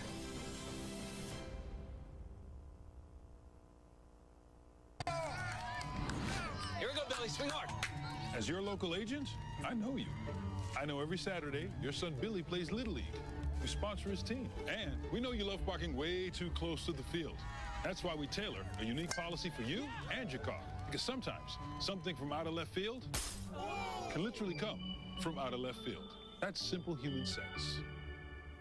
Ask Griffin Insurance Agency in Kingston if auto owners make sense for you. Evans Mortuary has been serving the needs of families in and around Roane County since 1976. As established members of our hometown community, we understand the security of dealing with people you know you can trust. We build our reputation on this trust. The Evans family appreciates the confidence the community has expressed in us over the years and will constantly strive to earn that favor. Evans Mortuary, 805 North Gateway. Make this spring all about enjoying the experience. When you ride on your new Ferris commercial mower featuring patented suspension technology, you'll have more than freshly manicured grass. You'll experience productivity and comfort like never before. And because you won't be slowing down for those rough spots, you'll mow more lawn in less time. Ferris, experience suspension. Your local Ferris dealer is S.L. Bowman & Sons, 524 North Front Street in Rockwood. Call 865-354-0600. Daniel Forrester has been trusted by Anderson County families for nearly 2 decades. Daniel has appeared in Anderson County Chancery, Circuit, Sessions, and Juvenile Court thousands of times over the past decade. A Rule 31 mediator, Daniel has been trusted to mediate hundreds of cases across Anderson County. A community leader, Daniel has worked closely with local officials to make Anderson County a better place. A conservative and dedicated husband and father, Daniel's faith has shaped his character and integrity. On March 5th, vote Daniel Forrester for Anderson County Chancellor. Our story starts with a promise made to the communities of East Tennessee. A promise to always look forward, to the horizon, and past it. A promise to help you live well. At Covenant Health, whenever you enter one of our hospitals, visit any of our physicians, or talk to us on the phone, we will welcome you and your family as one of our own. Because it's about you. And it's about time. Covenant Health. For every moment. Pat Ryan here with Kathy Mae Martin. If you're thinking of buying or selling real estate, then make the right play call and contact Kathy Mae Martin for all your real estate needs. Kathy's 30-plus years of knowledge and experience gives her clients the competitive edge.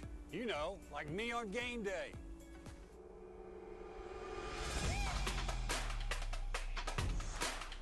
Kick is up and it's good. Kathy Mae Martin for all your real estate needs. On-Site Care in Kingston is accepting new patients. Nurse practitioner Candace Templeton has over 25 years of healthcare experience in offering management of chronic care conditions. On-Site Care offers free sports physicals for established patients. Plus, On-Site Care offers hormone replacement therapy with compounded pellets. And now On-Site Care welcomes Darren Wright, a board-certified family nurse practitioner who will be accepting new patients. Call 865-285-9588 to schedule an appointment at On-Site Care.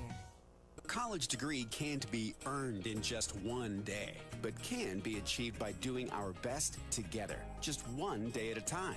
From getting a great start with your Roane State Success Coach, to learning together in the classroom, accessing free tutoring in the Learning Center, and working one-on-one with your instructors. Together, we succeed, one day at a time. Oh, and free tuition helps. So apply at roanstate.edu now, and let's succeed together. 1952. That's the year Hammers opened the first store in East Tennessee. Now there are 5 stores and there's always something new. Like in Hammers' popular ladies boutique department, you'll find the lowest price possible on new arrivals every week. Find similar deals in the men's department and the expanded rug department.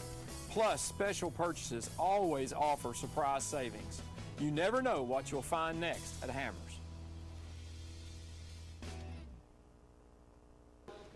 Welcome back to the Free Medical Clinic Friday Night Scoreboard, and we got a caller here. We'll go ahead and get it. Thanks, Jesse. Go ahead, caller. You on the air? Hey guys, it's Jesse Smithy. How are y'all? Doing great, Jesse. How you doing? Good. Good to be on the air with you again. Glad it's football season again. Yeah, we are too, buddy. And glad you're with us. Yeah, Cox said, are you sure? Jesse, yeah, any upsets in week 1 or anything that just reaches out and really smacks you just smacks you in the head? I don't think anything just absolutely stunned me. There are probably some people that thought Anderson County would beat Powell, and I think that was a coin flip game going into that because both teams are debuting new quarterbacks and a lot of new receivers. I mean, Powell graduated 4 wide receivers last year that also started in its secondary. So there were a lot of question marks around this game. Again, it was just kind of who was going to take advantage of it. I think that maybe the deciding factor in that game could have been Powell's defense. Saw it in the spring against Alcoa and then again in the preseason, and just really like some of the components they have up front, not just Steven Souls, the Kentucky commitment, but a number of other defensive linemen and linebackers I really like. So Anderson County's going to grow from that. Again, they have a new quarterback, Isaiah Hall, that's going to have to learn on the fly and kind of mature a little bit faster within this new offense that he's running, and definitely they have the coaching staff at Anderson County that can kind of bring that along. So I think they'll be fine in 4A. I'm not going to press the panic button or anything over this loss to Powell, but that was a nice win by Powell, a team that's going to be in the mix in the 5A playoffs come November for sure. Jesse, did the South Doyle Lenore City game surprise you at all? From a standpoint of South Doyle having quite a bit of offensive skill talent in the skill position groups of wide receivers and running back, and at one point it was just 12-7 going into the fourth quarter, and you're going, what's going on here a little bit? Then the touchdowns started happening, but Lenore City really started to impress people last year. I know Gary Duggar got fired or let go, however you want to term it, in the summer, but they have guys on that staff at Lenore City that could keep it going and keep the system going that Gary Duggar started a year ago. But yeah, Lenore City started making really big strides as a program late in 2022, and they seem to have carried that into the off season. But I did pick South Doyle to win that game just because I thought they had a huge edge in talent, and in week one I thought that might kind of supersede everything, but I was incorrect. What about the Elizabeth and Science Hill game? I know a lot of our viewers are always keeping an eye on Elizabeth and Greenville. What is that? Did you have Science Hill or did you have Elizabeth, or did you not pick that game? Yeah, I probably had Science Hill. I didn't really get to see Elizabeth in the preseason at all. They didn't come to our jamboree this year. I thought maybe that might throw some bad mojo on them, Cox. Seemed that way.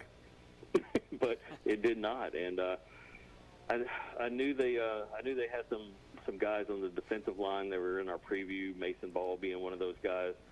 But I didn't know what they would have offensively. They lost their starting quarterback from a year ago. They lost their best running back from a year ago. So they answered a few questions tonight. Anytime you beat Science Hill, even if Science Hill goes on to have a bad year, anytime you beat Science Hill, you've done something. You know, we were talking about that a minute ago. We had a caller call in and ask, you know, what do you think's going on with the Science Hill DB teams in football? You know, they're not as good as they used to be. You know, is that Maryville to blame because, you know, Maryville's kind of dethroned them for a while now? Or do you have any insight on that at all? Because the caller called and asked that question. I don't think they've had down years per se, other than just them running into extremely good teams here in East Tennessee. I mean, there was a year or two ago that Dobbins Bennett had a team just loaded with seniors and had been together, and it was a really good football team, but they just couldn't get it done in the playoffs. And that's a story often told when it comes to Dobbins Bennett or Science Hill, especially since I've been covering high school football in East Tennessee. It just seems like every year or every other year you get word down here in Knoxville that it's going to be Science Hill's year or it's going to be Dobbins Bennett year. But unfortunately, they play in 6A with the likes of Maryville, who happens to get them, or maybe a Bearden knocks them off or something like that. So we've seen a lot of teams in the greater Knoxville area and even down in Chattanooga now really enhance their game when it comes to 6A football, and it's going to be even tougher for those upper East Tennessee teams to advance to a quarterfinal or a state semifinal. And Jesse, Clinton goes down pretty hard tonight. There's a lot of hype, as we've been told tonight on this show, about Clinton. Clinton took a huge loss this summer when Lestat Williams, a two-way offensive lineman, defensive lineman, decided to transfer out of state. When I watched him scrimmage against Bearden, he was highly active and really impressive. You're talking about a guy that's 6'2", 300 pounds, and could make plays on both sides of the football. And he was definitely going to anchor the offensive and defensive line. When you lose a guy like that, it's a huge blow to your position groups up there in the trenches. And so without him, I think they were also missing Bryson Maddox, a 6'4" wide receiver who'd been impressive in the spring. I think he had a surgery after that Bearden scrimmage, and he's supposed to be back soon. So there are some key pieces that they lost there in the offseason that hurt them. But when you look at Clinton, I mean, their skill position players on offensive defense are impressive, but they got to find depth and consistency on the offensive and defensive line. Yeah, it wasn't very disciplined. Not a lot of penalties. I don't know how many penalties in the game, but a lot. I'll say that. Yeah, I was just reading our story about that game, and I think that's typical for some week 1 games. I mean, Oak Ridge had 4 turnovers in the first half tonight, and still won that game. So yeah, there's some things that'll have to be cleaned up going into week 2, week 3. Clinton's just going to have to outscore everybody this year, guys. If you don't have that push up front, especially on defense, and they can get into the second level of your defense a little bit easier, then it just puts a lot of pressure on that Clinton offense to have to score a lot of points. And they put up 36 tonight, but they're going to have to find a way to get some penetration up front on defense and get some stops. Jesse, brag on a few players. I know you're probably trying to compile some stats and do some stuff. Who stood out in the area tonight on offense and defense, if you could name a couple on each side of the ball? Yeah, Tyreek King is a sophomore wide receiver at Knoxville Catholic that made some headlines this offseason for getting a Tennessee offer, and you're starting to see why. We covered him a number of times in the preseason. He's been unstoppable, had a real nice play in our jamboree, and tonight he had a couple of touchdown catches, and he and Braylon Harmon are just lightning in a bottle for Catholic's offense. And unfortunately for a lot of East Tennessee teams, you're not going to get to see Catholic play locally all that much. I mean, just nobody around here wants to play them, and so unless you just make a concerted effort to go out to watch a Catholic game, you're probably not going to get to see them. But if you're a Tennessee fan, you want to see a kid who's really high on Tennessee, that's going to be in the next big thing, go watch Tyreek King, number 7 for Catholic. Phenomenal night. I got to watch Blaine Stansberry play tonight for Oak Ridge. He's a young man that definitely came into high school with a lot of middle school accolades and moved from Anderson County to Oak Ridge, sat out last year or kind of sat down on the depth chart last year, and I really liked what I saw tonight. Yeah, he had a few interceptions. One was a tipped ball. One was a deep pass that was just kind of a jump ball situation in the end zone, but Derek Rain came out and put the ball in his hands immediately. He didn't ease Blaine Stansberry into the game by running the football a majority of the time. Blaine Stansberry threw the ball 35 times tonight, and I think he took a huge step forward. I like the way he delivered ball in traffic. I liked what he did running the football. They're going to have to be careful about that. I'm told they don't have a lot of depth at quarterback at Oak Ridge, so he's going to have to pick and choose his times of running pretty wisely, and that's hard to do when you're a sophomore. Sometimes you can get panicked and just take off, and next thing you know, you're getting your bell rung. But I was really impressed with what I saw out of Blaine Stansberry tonight, and Oak Ridge, big performance. You know, they had some turnover issues in the first half. Really liked what I saw out of Oak Ridge. Yeah, Coach Derek Rain called in earlier and bragged on his quarterback, said it was 3 interception night, but a couple of them were just luck of the draw, tip balls, deflection type stuff. Was really happy with him. So yeah, that's pretty much what he said. Did the Hardin Valley Carnes score throw you off at all, or is that what you can? No, you talk about Carnes losing an all-time generational talent in Deshaun Bishop and losing a head coach, and there were some other seniors on that defensive unit at Carnes from a year ago that all graduated. So you're talking about a huge wake left behind by Deshaun Bishop and a number of others at Carnes. So Hardin Valley it looked good in preseason scrimmages from things that I've read and things that I've heard from some people. So I think that defense in the second year under Jeff Miner, their head coach at Hardin Valley, and he switched up the offense to a wing T just for personnel's sake, and it seems to be the right move. I'm not going to say that they're going to win 7 or 8 games, but I think it's going to make them competitive in many, many games this year. Hey, Jesse, I know it's early on, and before you go, a couple teams or maybe 3 or 4, whatever you got on your mind, are some teams we should be paying attention to this year? Oh, well, I was really impressed with what Hall did last night. I didn't really have them on the radar, and I know Campbell County is kind of rebuilding its offense a little bit after losing 4 senior wide receivers, but I was really impressed with some of the talent that Hall has had on its line. in the linebacking core, and, of course, on offense as well. So that'll be a team that I kind of watch for a couple of weeks to see if that was just a flash in the pan, or is this going to be a consistent thing that we get out of Halls week in and week out. Of course, again, teams like Powell, Anderson County that we've talked about a little bit, who are undergoing those quarterback changes. Keep an eye on that. Farragut won tonight in the last minute of the game against Dobbins Bennett. They're also another one of those teams that had a quarterback change in the offseason. So there's still a lot of question marks as we head forward into week 2 and week 3 in terms of just what offensive identities are going to look like for some of these prominent football programs around East Tennessee. Okay, now the big talk, a lot of people's been talking about this. Maryville, lose 17 seniors. What's your prediction for Maryville this year?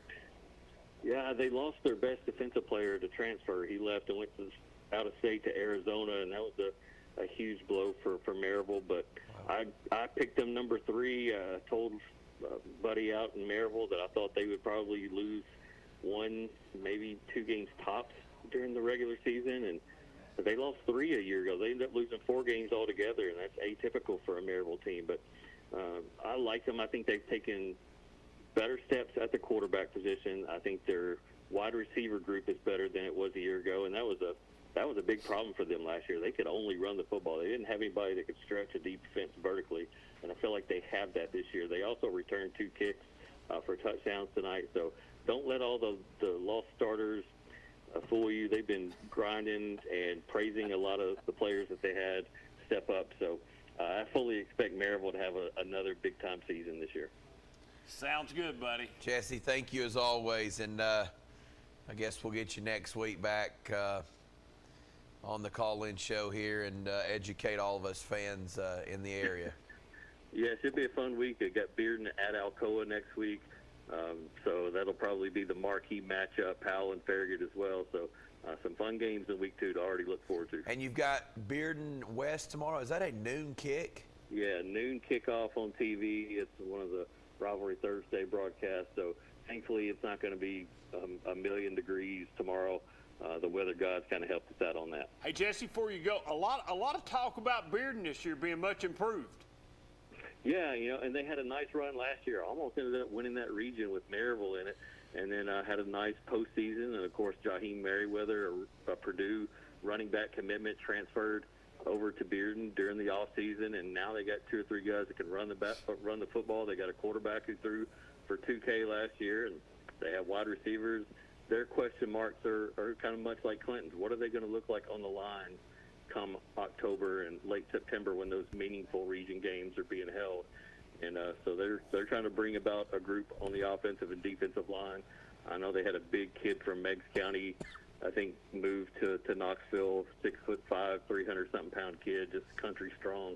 Not super fast, not fleet of foot like an SEC lineman would be, but for high school, he's still pretty good enough.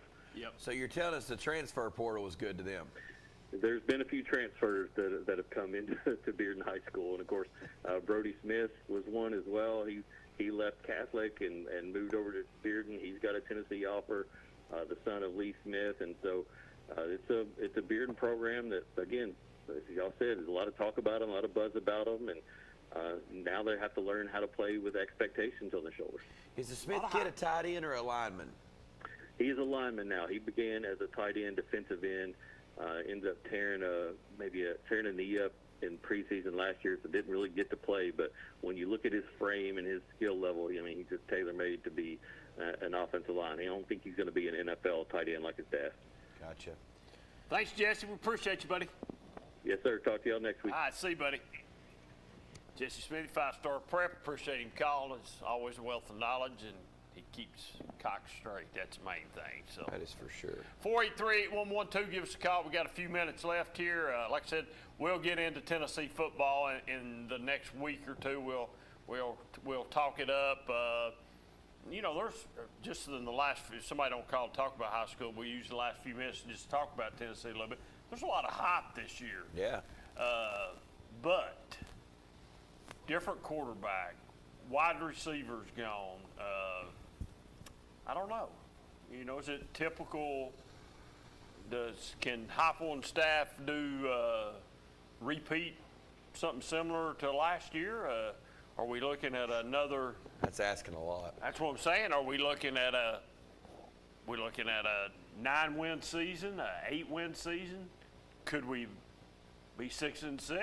I mean, I don't think so, but I have a hard time saying anything bad about Tennessee football. I just, I hope they have a great year. I hope they 8-9 wins again. It's so hard to build that really fast. I think anybody would tell you at University of Tennessee that the transfer portal was really good to them and probably helped them accelerate, where they were last year. I really think the key is, and it's every year, the quarterback's the key for every football team in the country. Yeah. I think the key is the quarterback this year. I went to practice about, I guess it was a week ago, and I think the biggest thing is how good is the offense and defensive line going to be and how much depth do they have there. But isn't that always the case? You need offensive. Well, especially when you're in the situation they were in when they came in and, the offense and defensive line was just in shambles, and not much depth on the defensive line at all. But, I mean, let me ask you there's definitely athletes at the wide receiver This position. doesn't have it has a lot to do with Tennessee. It doesn't have anything really to do with Heupel. He came in the situation. Was you shocked at some of the findings in the Pruitt investigation from the NCAA and Tennessee did? I mean, they did the investigation too. But was you shocked at some of the things that were going on? I mean, I know we heard McDonald's bags full of money, but apparently that was really the case. I think if we didn't know what we didn't know and the report came out, you'd have been absolutely just floored. But I think the more you hear about the Pruitt era, the more you would believe anything you hear. When Pruitt was hired, I thought it was a good hire. I really did. I just thought he was a defensive-minded football coach. He's coached with Nick Saban and some other places that it would be a good hire. But man, it just turns out he was a desperate individual. I think the way I'll answer that question is he is now coaching high school sports and he's a PE teacher. Middle school. Yeah, middle school. Basketball, I think. Yeah. He's a basketball coach. Went to the Lions, from my understanding, went to the Giants, and the Giants and him just parted ways immediately following last year. And I just don't know, man. That was a dumpster fire. You think there is so much pressure on a college football coach at time you just get to a point where you have to do desperate things? I think the amount of money they pay you to be successful puts a lot of pressure. And if you don't have good, strong morals and values, I think you can put a lot of stuff in front of that and think, hey, I've got to do whatever I got to do to win. And I think that's the game that, unfortunately, they're living in. And Pruitt knew that he had. I mean, all these guys know they were chasing Saban. Say what you want to. Nick Saban's got more people fired in the SEC in the last 15 years than anybody that I can recall. I mean, the standard is Nick Saban. Probably. Is it still today, though? I'd say Kirby Smart. Obviously Kirby Smart and Nick Saban are at the top. Orgeron, LSU, that was lightning in a bottle. Everything came together perfect. National championship, no job. One-hit wonder, yeah. Yeah. But it's tough. I mean, that's a tough world to live in. And you're always trying to catch Saban. Yeah, you could win 11 games, 1 year, and the next year you only win 10, and you're automatically, the heat's turned up 100% on you. I mean, the hot seat, you're on the hot seat big time. I mean, but if Josh beats South Carolina last year, he's in the playoffs. Yeah. Now, what do you think about all these teams defecting out of all these conferences, and now I'm not really. I could care less about Oklahoma and Texas coming to the SEC. Just to be honest with you, I wish they weren't coming, but we're almost getting. It's almost getting too big. Too big. Yeah, I mean, that's just me. I mean, and here's what's funny. Nobody said this, and when I was first listening to this, one of my first questions were, and I'll use Deshaun Page, Mr. Football in Tennessee, played at Fulton. If they have to go to, if they've got to come to Kentucky, you can make that trip as a parent. You start going to Oklahoma, Texas, Oregon. If you really think about it, how are some of these parents even going to afford to be able to go watch their child play football 6 Saturdays of the year, 5 Saturdays of the year? Well, is the money contracts and TV contracts going to be so big that they're going to help some travel, or these kids getting paid so much money they can fly their mom to Arizona? Mom gets to come to home games and mom watches it on TV. I don't know. Think about that. There's some dynamics. Yeah, to there is. And we just keep talking about these conferences expanding and expanding and expanding. And I think enough's enough. I would much rather see us getting bigger conferences, us expand the playoffs, and I don't know why we're waiting to do all this stuff. Let's go ahead. We should have went ahead and expanded it to 8 teams, and let's really do what needs to be done and do that.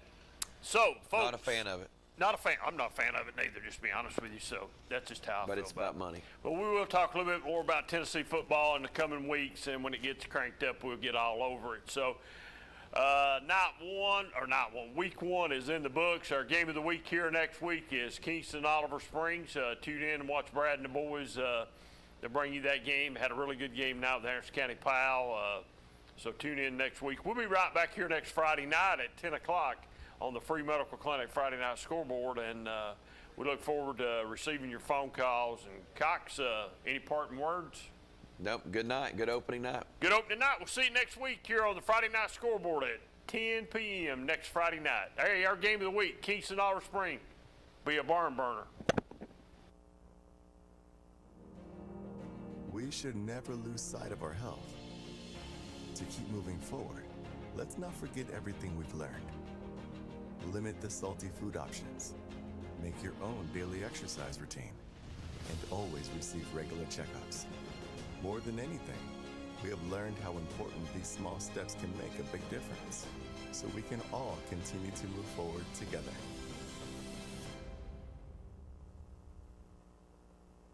I am a Simplicity dealer. This business is my life, my career. If you need a new mower, I'll help you choose the model that will make your property look its very best, and even let you take a test drive. When it does need service, you can rely on my factory service training and genuine parts.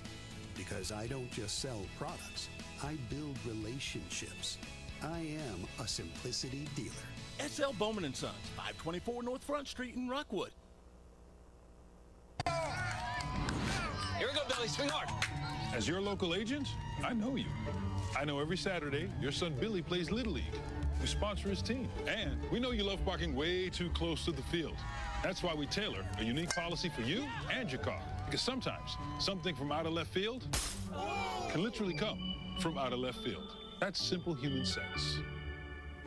Ask Griffin Insurance Agency in Kingston if auto owners make sense for you. Daniel Forrester has been trusted by Anderson County families for nearly 2 decades. Daniel has appeared in Anderson County Chancery, Circuit, Sessions, and Juvenile Court thousands of times over the past decade. A Rule 31 mediator, Daniel has been trusted to mediate hundreds of cases across Anderson County. A community leader, Daniel has worked closely with local officials to make Anderson County a better place. A conservative and dedicated husband and father, Daniel's faith has shaped his character and integrity. On March 5th, vote Daniel Forrester for Anderson County Chancellor. Our story starts with a promise made to the communities of East Tennessee. A promise to always look forward, to the horizon, and past it. A promise to help you live well. At Covenant Health, whenever you enter one of our hospitals, visit any of our physicians, or talk to us on the phone, we will welcome you and your family as one of our own. Because it's about you, and it's about time. Covenant Health. For every moment. On-Site Care in Kingston is accepting new patients. Nurse practitioner Candace Templeton has over 25 years of healthcare experience in offering management of chronic care conditions. On-Site Care offers free sports physicals for established patients. Plus, On-Site Care offers hormone replacement therapy with compounded pellets. And now On-Site Care welcomes Darren Wright, a board-certified family nurse practitioner who will be accepting new patients. Call 865-285-9588 to schedule an appointment at On-Site Care. A college degree can't be earned in just one day, but can be achieved by doing our best together, just one day at a time. From getting a great start with your Roan State Success Coach, to learning together in the classroom, accessing free tutoring in the Learning Center, and working one-on-one with your instructors. Together, we succeed, one day at a time. Oh, and free tuition helps. So apply at roanstate.edu now, and let's succeed together. Pat Ryan here with Kathy May Martin. If you're thinking of buying or selling real estate, then make the right play call and contact Kathy May Martin for all your real estate needs. Kathy's 30-plus years of knowledge and experience gives her clients the competitive edge. You know, like me on game day.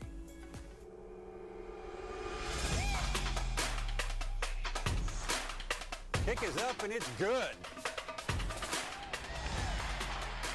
Kathy May Martin for all your real estate needs.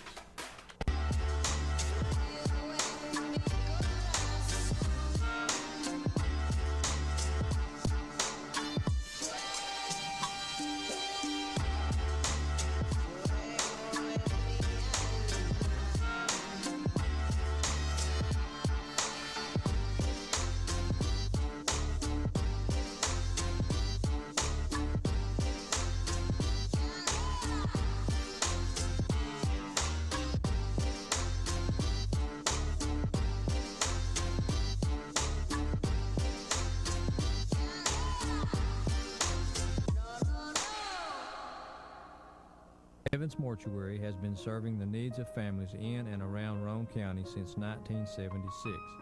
As established members of our hometown community, we understand the security of dealing with people you know you can trust. We build our reputation on this trust. The Evans family appreciates the confidence the community has expressed in us over the years and will constantly strive to earn that favor. Evans Mortuary, 805 North Gateway. Football is back, and OEB Law is excited for a season full of big hits, perfect plays, and those nail-biting near misses. If you've been injured, OEB Law will come to your defense and tackle any obstacles blocking you from scoring the full and fair settlement. Call OEB Law, 865-546-1111, and turn your wreck into a check. 1952. That's the year Hammers opened the first store in East Tennessee. Now there are 5 stores and there's always something new. Like in Hammers' popular ladies boutique department, you'll find the lowest price possible on new arrivals every week. Find similar deals in the men's department and the expanded rug department. Plus, special purchases always offer surprise savings. You never know what you'll find next at Hammers.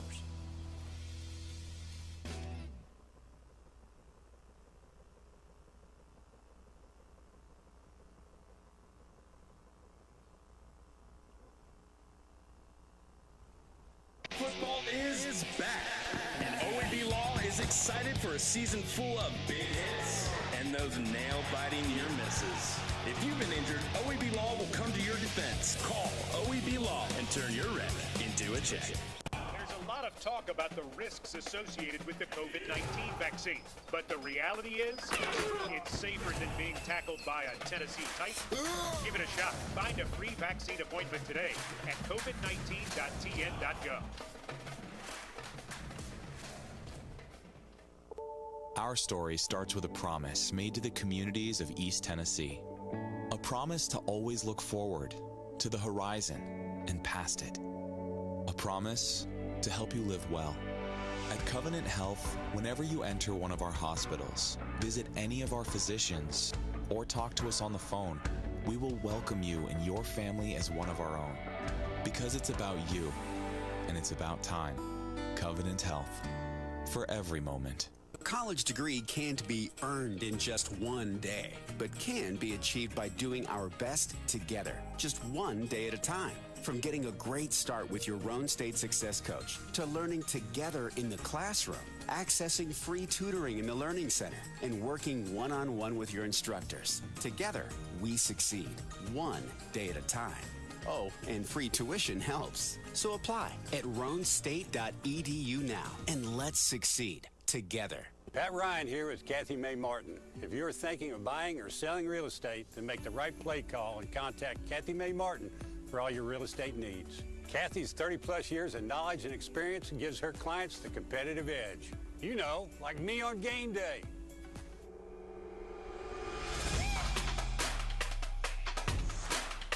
Kick is up and it's good.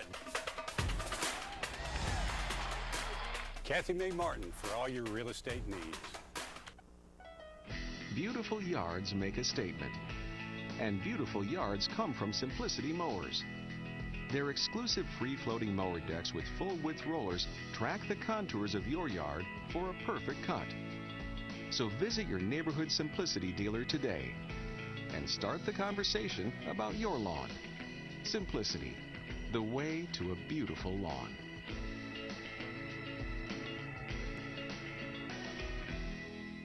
On-site care in Kingston is accepting new patients. Nurse practitioner Candace Templeton has over 25 years of healthcare.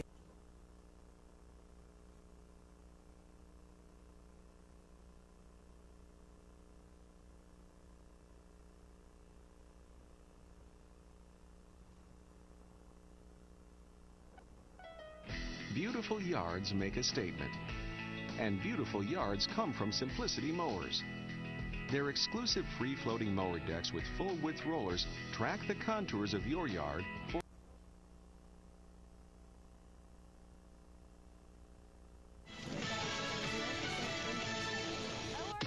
Classic Country Wish.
Time has passed since Anderson County was hoisting up its first gold football in school history. The Mavericks were led by the likes of Walker Martinez, Gavin Noe, and others.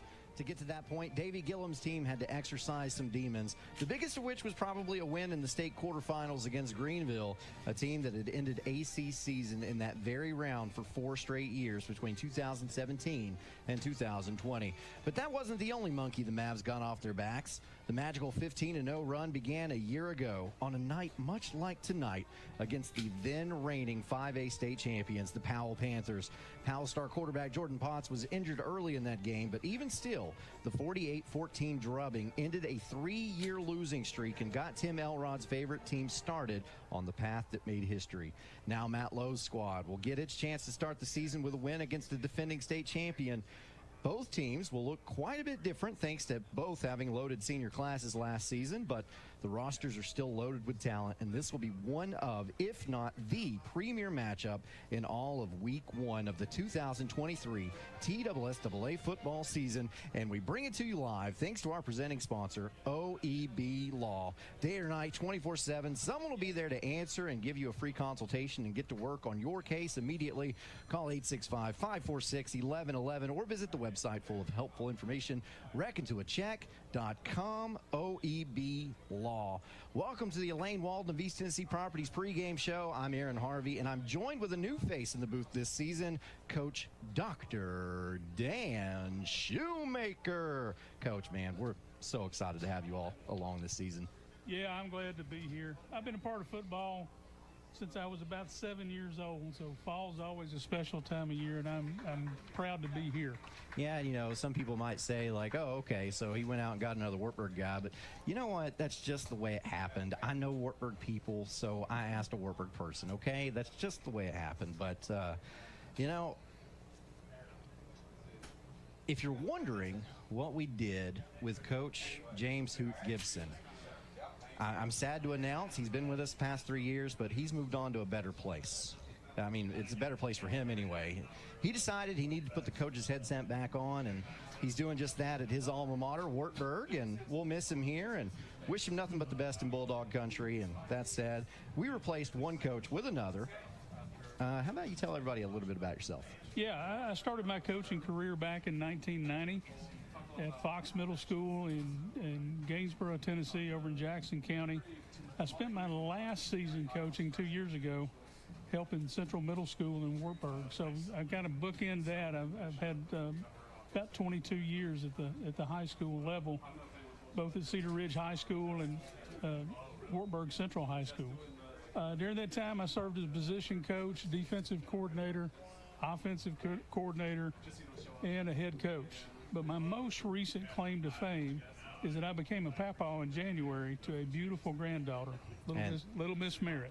And that right there means as much, if not more, than being a football coach. So you're everything. You're Papa Dan, you're Dr. Dan, you're Administrator Dan, Coach Dan. You're a little bit of everything. Yeah, a lot of stuff. A lot of hats. A Dan of all trades. So, again, we welcome you to the Elaine Walden of East Tennessee Properties pregame show. Elaine, she's been in the real estate business 6.5 years. She's a multi-million-dollar producer for the last 5 years with just under $10 million in sales last year alone. You can give her a call or text 423-619-6748. That's 423-619-6748. Email her, ElaineWalden15@gmail.com. So we're going to talk about tonight's matchup. We're going to tell you what's going on around the area and all when we get back. But we're excited to say that you're tuned in to the OEB Law Game of the Week. Football is back, and OEB Law is excited for a season full of big hits and those nail-biting near misses. If you've been injured, OEB Law will come to your defense. Call OEB Law and turn your wreck into a check. Pat Ryan here with Kathy May Martin. If you're thinking of buying or selling real estate, then make the right play call and contact Kathy May Martin for all your real estate needs. Kathy's 30-plus years of knowledge and experience gives her clients the competitive edge. You know, like me on game day.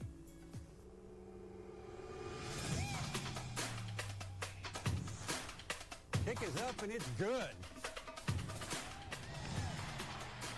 Kathy May Martin for all your real estate needs. Here we go, Billy. Swing hard. As your local agent, I know you. I know every Saturday your son Billy plays Little League. We sponsor his team. And we know you love parking way too close to the field. That's why we tailor a unique policy for you and your car. Because sometimes something from out of left field can literally come from out of left field. That's simple human sense. Ask Griffin Insurance Agency in Kingston if auto owners make sense for you. Daniel Forrester has been trusted by Anderson County families for nearly 2 decades. Daniel has appeared in Anderson County Chancery, Circuit, Sessions, and Juvenile Court thousands of times over the past decade. A Rule 31 mediator, Daniel has been trusted to mediate hundreds of cases across Anderson County. A community leader, Daniel has worked closely with local officials to make Anderson County a better place. A conservative and dedicated husband and father, Daniel's faith has shaped his character and integrity. On March 5th, vote Daniel Forrester for Anderson County Chancellor. When should you get tested for COVID-19? You have symptoms of COVID-19, such as runny nose, congestion, sore throat, fever, cough, shortness of breath, muscle pain, headache, chills, or loss of taste or smell. Current testing recommendations say everyone should get tested immediately if they have symptoms of COVID-19.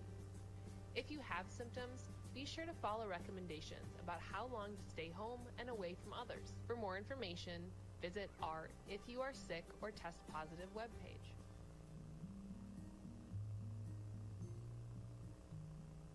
"1952. That's the year Hammers opened the first store in East Tennessee. Now there are 5 stores, and there's always something new. Like in Hammers' popular ladies' boutique department, you'll find the lowest price possible on new arrivals every week. Find similar deals in the men's department and the expanded rug department. Plus, special purchases always offer surprise savings. You never know what you'll find next at Hammers. Patterson's Appliances has been helping families like yours find quality home appliances from trusted brands including Whirlpool, Maytag, and KitchenAid for over 55 years. Our knowledgeable appliance specialists know how to outfit your kitchen or laundry room with the right appliances to meet your needs. We service what we sell with our own in-house factory-trained service technicians. And for the DIYers, our parts department is always ready to help customers find the appliance parts they need.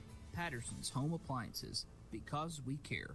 On-Site Care in Kingston is accepting new patients. Nurse practitioner Candace Templeton has over 25 years of healthcare experience in offering management of chronic care conditions. On-Site Care offers free sports physicals for established patients. Plus, On-Site Care offers hormone replacement therapy with compounded pellets. And now On-Site Care welcomes Darren Wright, a board-certified family nurse practitioner who will be accepting new patients. Call 865-285-9588 to schedule an appointment at On-Site Care. And welcome back to your OAB Law Game of the Week and into your Elaine Walden of East Tennessee Properties pregame show. Again, give Elaine a call. She works the majority of East Tennessee, but mostly Anderson, Blount, Cumberland, Loudoun, Knox, McMinn, Monroe, Morgan, Roane, and Scott counties. You can give her a call at 423-619-6748. That's 423-619-6748. Aaron Harvey, joined by the coach, Dr. Dan Shoemaker. Looking at the slate of games tonight, I think we have the Ollie Frazier of Week 1 across the state, but that doesn't mean there aren't compelling games elsewhere. Let's start with a couple teams you're very familiar with, Rockwood and Oneida. The Tigers are at the reservation to begin their season this year as a Class A team. The Indians are hoping to improve upon a 4-7 record from the year of our Lord 2022, and a win tonight would be a great start to that endeavor. While Oneida is hoping to trend upwards, Rockwood is hoping not to trend downwards, following the loss of some very important seniors, including lineman Nehemiah Story, running backs Pudge Hannibal and Dakota Waldo Jolly, athlete Dryston Turner. Rockwood got the 42-24 dub in the matchup last year, but this one could come down to the wire. Yeah, I expect a really good game up in Oneida tonight. I know both of those teams really well. Rockwood has dropped to single A, but I guarantee you they're still going to be a tough team to contend with. Coach Webb will definitely have those guys ready. They have a lot of players that they've got to figure out how to replace. I know they've got some young players that are going to be starting for the first time tonight.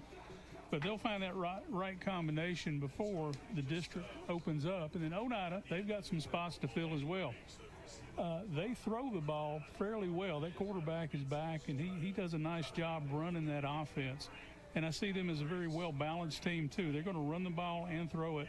I think that's going to be a closer game this year than it was last year, with whoever's making the fewest mistakes in that game will come out on top. And I just want to point this out because it's worth noting. You began your coaching career in 1990, you stated. Well, John Webb began his coaching career in 1996 at Rockwood. The guy has been at Rockwood since 1996. I was in the first grade. Don't tell him I said that. But yeah, John and I went to Tech at the same time, so yeah, we've known each other a while. So also like to mention that the Battle of Broadway is tonight. And that's to kick off the season. And normally, this is a Week 2 matchup, but moving it to Week 1 this year, only 4 miles separate Knox Central and Fulton High School, but a lot separate the fans from a rivalry standpoint. Between the opening of Fulton in 1951, the two schools played each other every year until the 90s. The rivalry resumed in 2013. Since that point, the Falcons have won 6 times to Central's 5. The Bobcats will look to their workhorse, Frank Johnson IV, and Fulton will have a new quarterback to replace their 2022 Mr. Football winner, Marcellus Jackson. Could be a great one in North Knoxville. This has been a great matchup since that game resumed back in 2013. Been fairly even both sides, and those two teams know each other very well. When you go to the barbershop on Saturday, you're probably seeing somebody from the other fan base as well. And they're going to have to figure some things out, but it won't take long for those guys. I expect a great game there. Fulton, of course, also mourning the loss of Bob Black, longtime coach and administrator there, for which the home field is named. So there may be a little extra mojo for the Falcons tonight. So we're going to pause for a moment, and we will take in the national anthem performed by the Powell High School Marching Band. Thank you. Ladies and gentlemen, we would like to call your attention to the west end zone where the American flag, the state of Tennessee flag, and the Powell High School flag has already been raised. Gentlemen, please remove your caps as the Powell High School Marching Panther Band, under the direction of Mr. Andrew Smith, plays our national anthem.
Nothing like the national anthem to tell you that we are getting close to game time.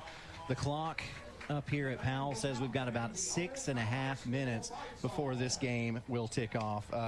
Just want to say really quickly that also happening tonight, another school you're very familiar with, obviously, Wartburg playing at Coalfield tonight to start the season. That's a big rivalry, and that has potential to be a good game. 14-6 was the final last year. That game was a lot closer last year than most folks thought. I've been a part of that one many, many times. Starting in 1992 was my first trip to Coalfield. And I got my first win as a varsity head coach against Coalfield. So that's a game that's kind of near and dear to me. Then the Bulldogs have not won that matchup since 2009. And you've got two young coaches kind of squaring off tonight. Coach Napier is a Coalfield guy. He's been there. He's played. He knows what that game means. Coach Peels in his second season starting to turn some culture around. Both of these guys and their staffs and their players are working really hard. Coach Peels is trying to change that culture and get that Hoot Bowl trophy back home that I lost in 2010. And that's going to be a great game tonight.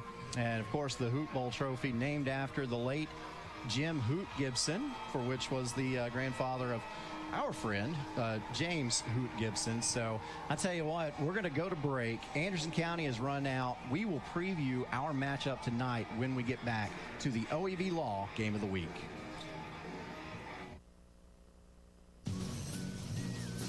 Really? Again? Hey, if I had automotive style suspension like the new Simplicity, plus a free floating mower deck for the best cut, I'd be all that too. Well, and if I had the expertise and advice of his Simplicity dealer, maybe he'd look forward to hanging out with me. You don't have a Simplicity dealership. Good point.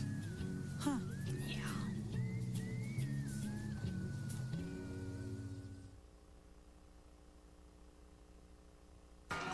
Welcome back to the pregame show, the Elaine Walton of East Tennessee Properties pregame show. And you can give Elaine a call. Again, her phone number is 423-619-6748. She's been serving this area for 6.5 years, did just under $10 million in sales last year. She'll take very good care of you. That is Elaine Walton of East Tennessee Properties. So here we go. Tonight it is, and there's Elaine, 423-619-6748. So let's see. Anderson County and Powell, they've had some very good matchups, some very memorable football games over the last 4 seasons. 2 star-studded programs run by 2 coaches familiar with winning and 2 titans of their respective classifications. This year should look quite a bit different, even though the potential for all the intensity and big plays remains. For Anderson County, Walker Martinez he's no longer going to be slinging it around the field. You've got a talented senior transfer from Jefferson County. He's going to be tasked with that. Gavin No, he won't get the bulk of the carries from behind the line of scrimmage. That'll be Nick Moog's job, and Nick Moog's job alone. Bryson Val, he's no longer outside making plays from the wide receiver position, but Trent Strickland and Dalen Cole are ready to step into place. Similar story for Powell. It's not Jordan Potts at quarterback. It'll be Deuce Rogers. Fabi Niwo won't be looked at as the starting tailback like he was at the start of last season. He'll be too busy filling one of the vacancies left by a talented receiver corps that graduated. These coaches expect big things from guys we'll get acquainted with tonight. Yeah, big-time programs like this don't rebuild, they reload. And so the pipeline is there. Each team graduated some great talent that you'll see on Saturdays in a year or two. But these players are ready for their chance tonight. Somebody's going to step up. The next man philosophy is in play tonight, and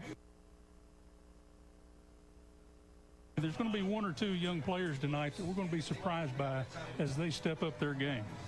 First game of the season, this is not a region game. These 2 teams aren't even in the same classification. Obviously, there's pride on the line, and Powell wants to avenge the 48-14 beatdown it got last season. Is there any inkling of big picture talk tonight, or do both teams go out there and play this one as if it's for a big playoff game? Well, I think there's a couple of ways to look at it, and both coaches, when I talked to them this week, are looking to see what they have and how those pieces are going to fit together. I think they're going to accomplish a couple of things. One is bragging rights. These schools are separated by 2 exits here on I-75, so they know each other. And they know of each other. And so tonight, whenever this game is over with, whoever has the most points will be declared the winner. But I guarantee you won't talk about the other team and say they're losers. They came up short tonight. And so you can't say that they'll take a loss, obviously, because they don't have the points, but they will not be losers. Tonight's going to be a building night for both programs. So Anderson County wins the toss. They will defer to the second half. And you know what? We made Coach Gibson, he had to give us his keys to the game. But we want you to give Dr. Dan's do's and don'ts for both teams. So, yeah, what do you got for us? The do's and don'ts, I think, for both teams are pretty straightforward. Number 1, we're going to eliminate turnovers. We're going to eliminate turnovers.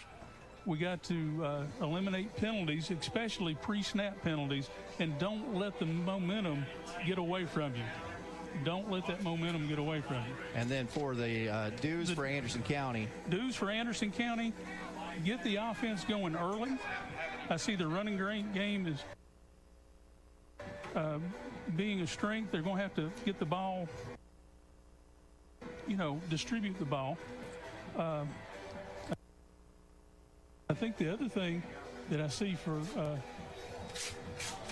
Anderson County is no pre-snap penalties. Make sure they get into their rhythm, into their execution. So we are just about set to get underway. You see one thing, get AC off schedule to utilize the pass rush of Souls McDonald. That's going to be key for Powell tonight. Absolutely. So getting set for our attorney Daniel Forrester kickoff tonight. I'd like to recognize Mr. Forrester. Help step up to pay for the broadcast fee tonight. So here is that kick. And it is going to go in about 7 yards deep into the end zone. Yeah, that's a nice kick. And that kickoff was by Tyler Radcliffe. Andrews County typically has good kickers. That's a few years back they had a kicker that went to Ole Miss. That's yeah, you know, the kicking game is 1/3 of this whole thing. Offense, everybody talks offense, defense, but special teams and the kicking game are definitely very important. So now we will see Deuce Rogers take snaps behind the line for that Powell offense. You see Mr. Rogers, he's tall. He's an imposing body. Set up behind him is running back, the junior Connor Wheeler. Has a pistol set with 3 wideouts to the right side for Powell. And flags on the play. Pre-snap penalty. There it is. So that is a false start on Powell. That'll cost him 5 yards, bring up a 1st and 15. Now, 2 years ago, we did this game right here in Powell, and I didn't get home till 1 a.m. because there were, I don't remember how many, there was like 30 penalties that night. It took forever, not to mention there was like 100 points scored in that one. I got to say, yeah, high-scoring games tend to get run along, especially when the ball's in the air. So here is Rogers, his first. He will fake the carry, and he will be gobbled up in the backfield, and that is a huge loss. There's some people up here saying that maybe the ball came out, but I don't think so. He was clearly stopped. Yeah, he was stopped. Forward momentum was definitely stopped. Big play by the defense right there. That now gets them 2nd and 20. Yeah, second and 20. Yeah. And if we were looking at that Chuck Fleischman replay, it looked like maybe he should have handed that ball off to Mr. Connor Wheeler. Maybe read that one wrong. So now sends tight end motion, right to left. Rogers takes a snap, and this time it is Wheeler getting the carry, but he will be gobbled up and stopped. And for Anderson County, wrapping it up and finishing it was Trent Strickland. Yeah, that Anderson County defense is really running to the ball right now. Play action later on might be good for Powell, but right now, Anderson County is gobbling everything up in front of them. Yeah, and you saw Strickland coming from a defensive back position there to wrap that one up. That was a loss of 3. That'll bring up 3rd and 23.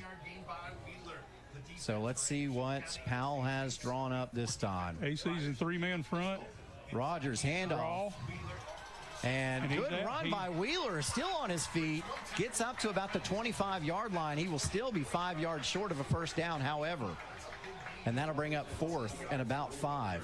Nice play call. Got room to punt. You don't feel bad if anything happens in the back end on this punt formation. And Wheeler is a player. Absolutely. I talked to Coach Lowe this week, and that was one of the young men he mentioned right at the beginning of our discussion. So set up to punt is Dylan Stooksbury. And nice high end over ender, fair catch called for and made at the Anderson County 30-yard line by Dalen Cole. And now we will get to see the Anderson County offense come out onto the field for the first time. Now, you see sometimes these games start and you get some 3-and-outs. You might have some sloppy stuff. Is that just teams feeling each other out? I think it is. I think also a little bit of nerves, guys. I mean, they've been waiting to play ball now for 7-8 months. So, yeah, it's not like you start with a cupcake. Both of these teams with a tough matchup. No.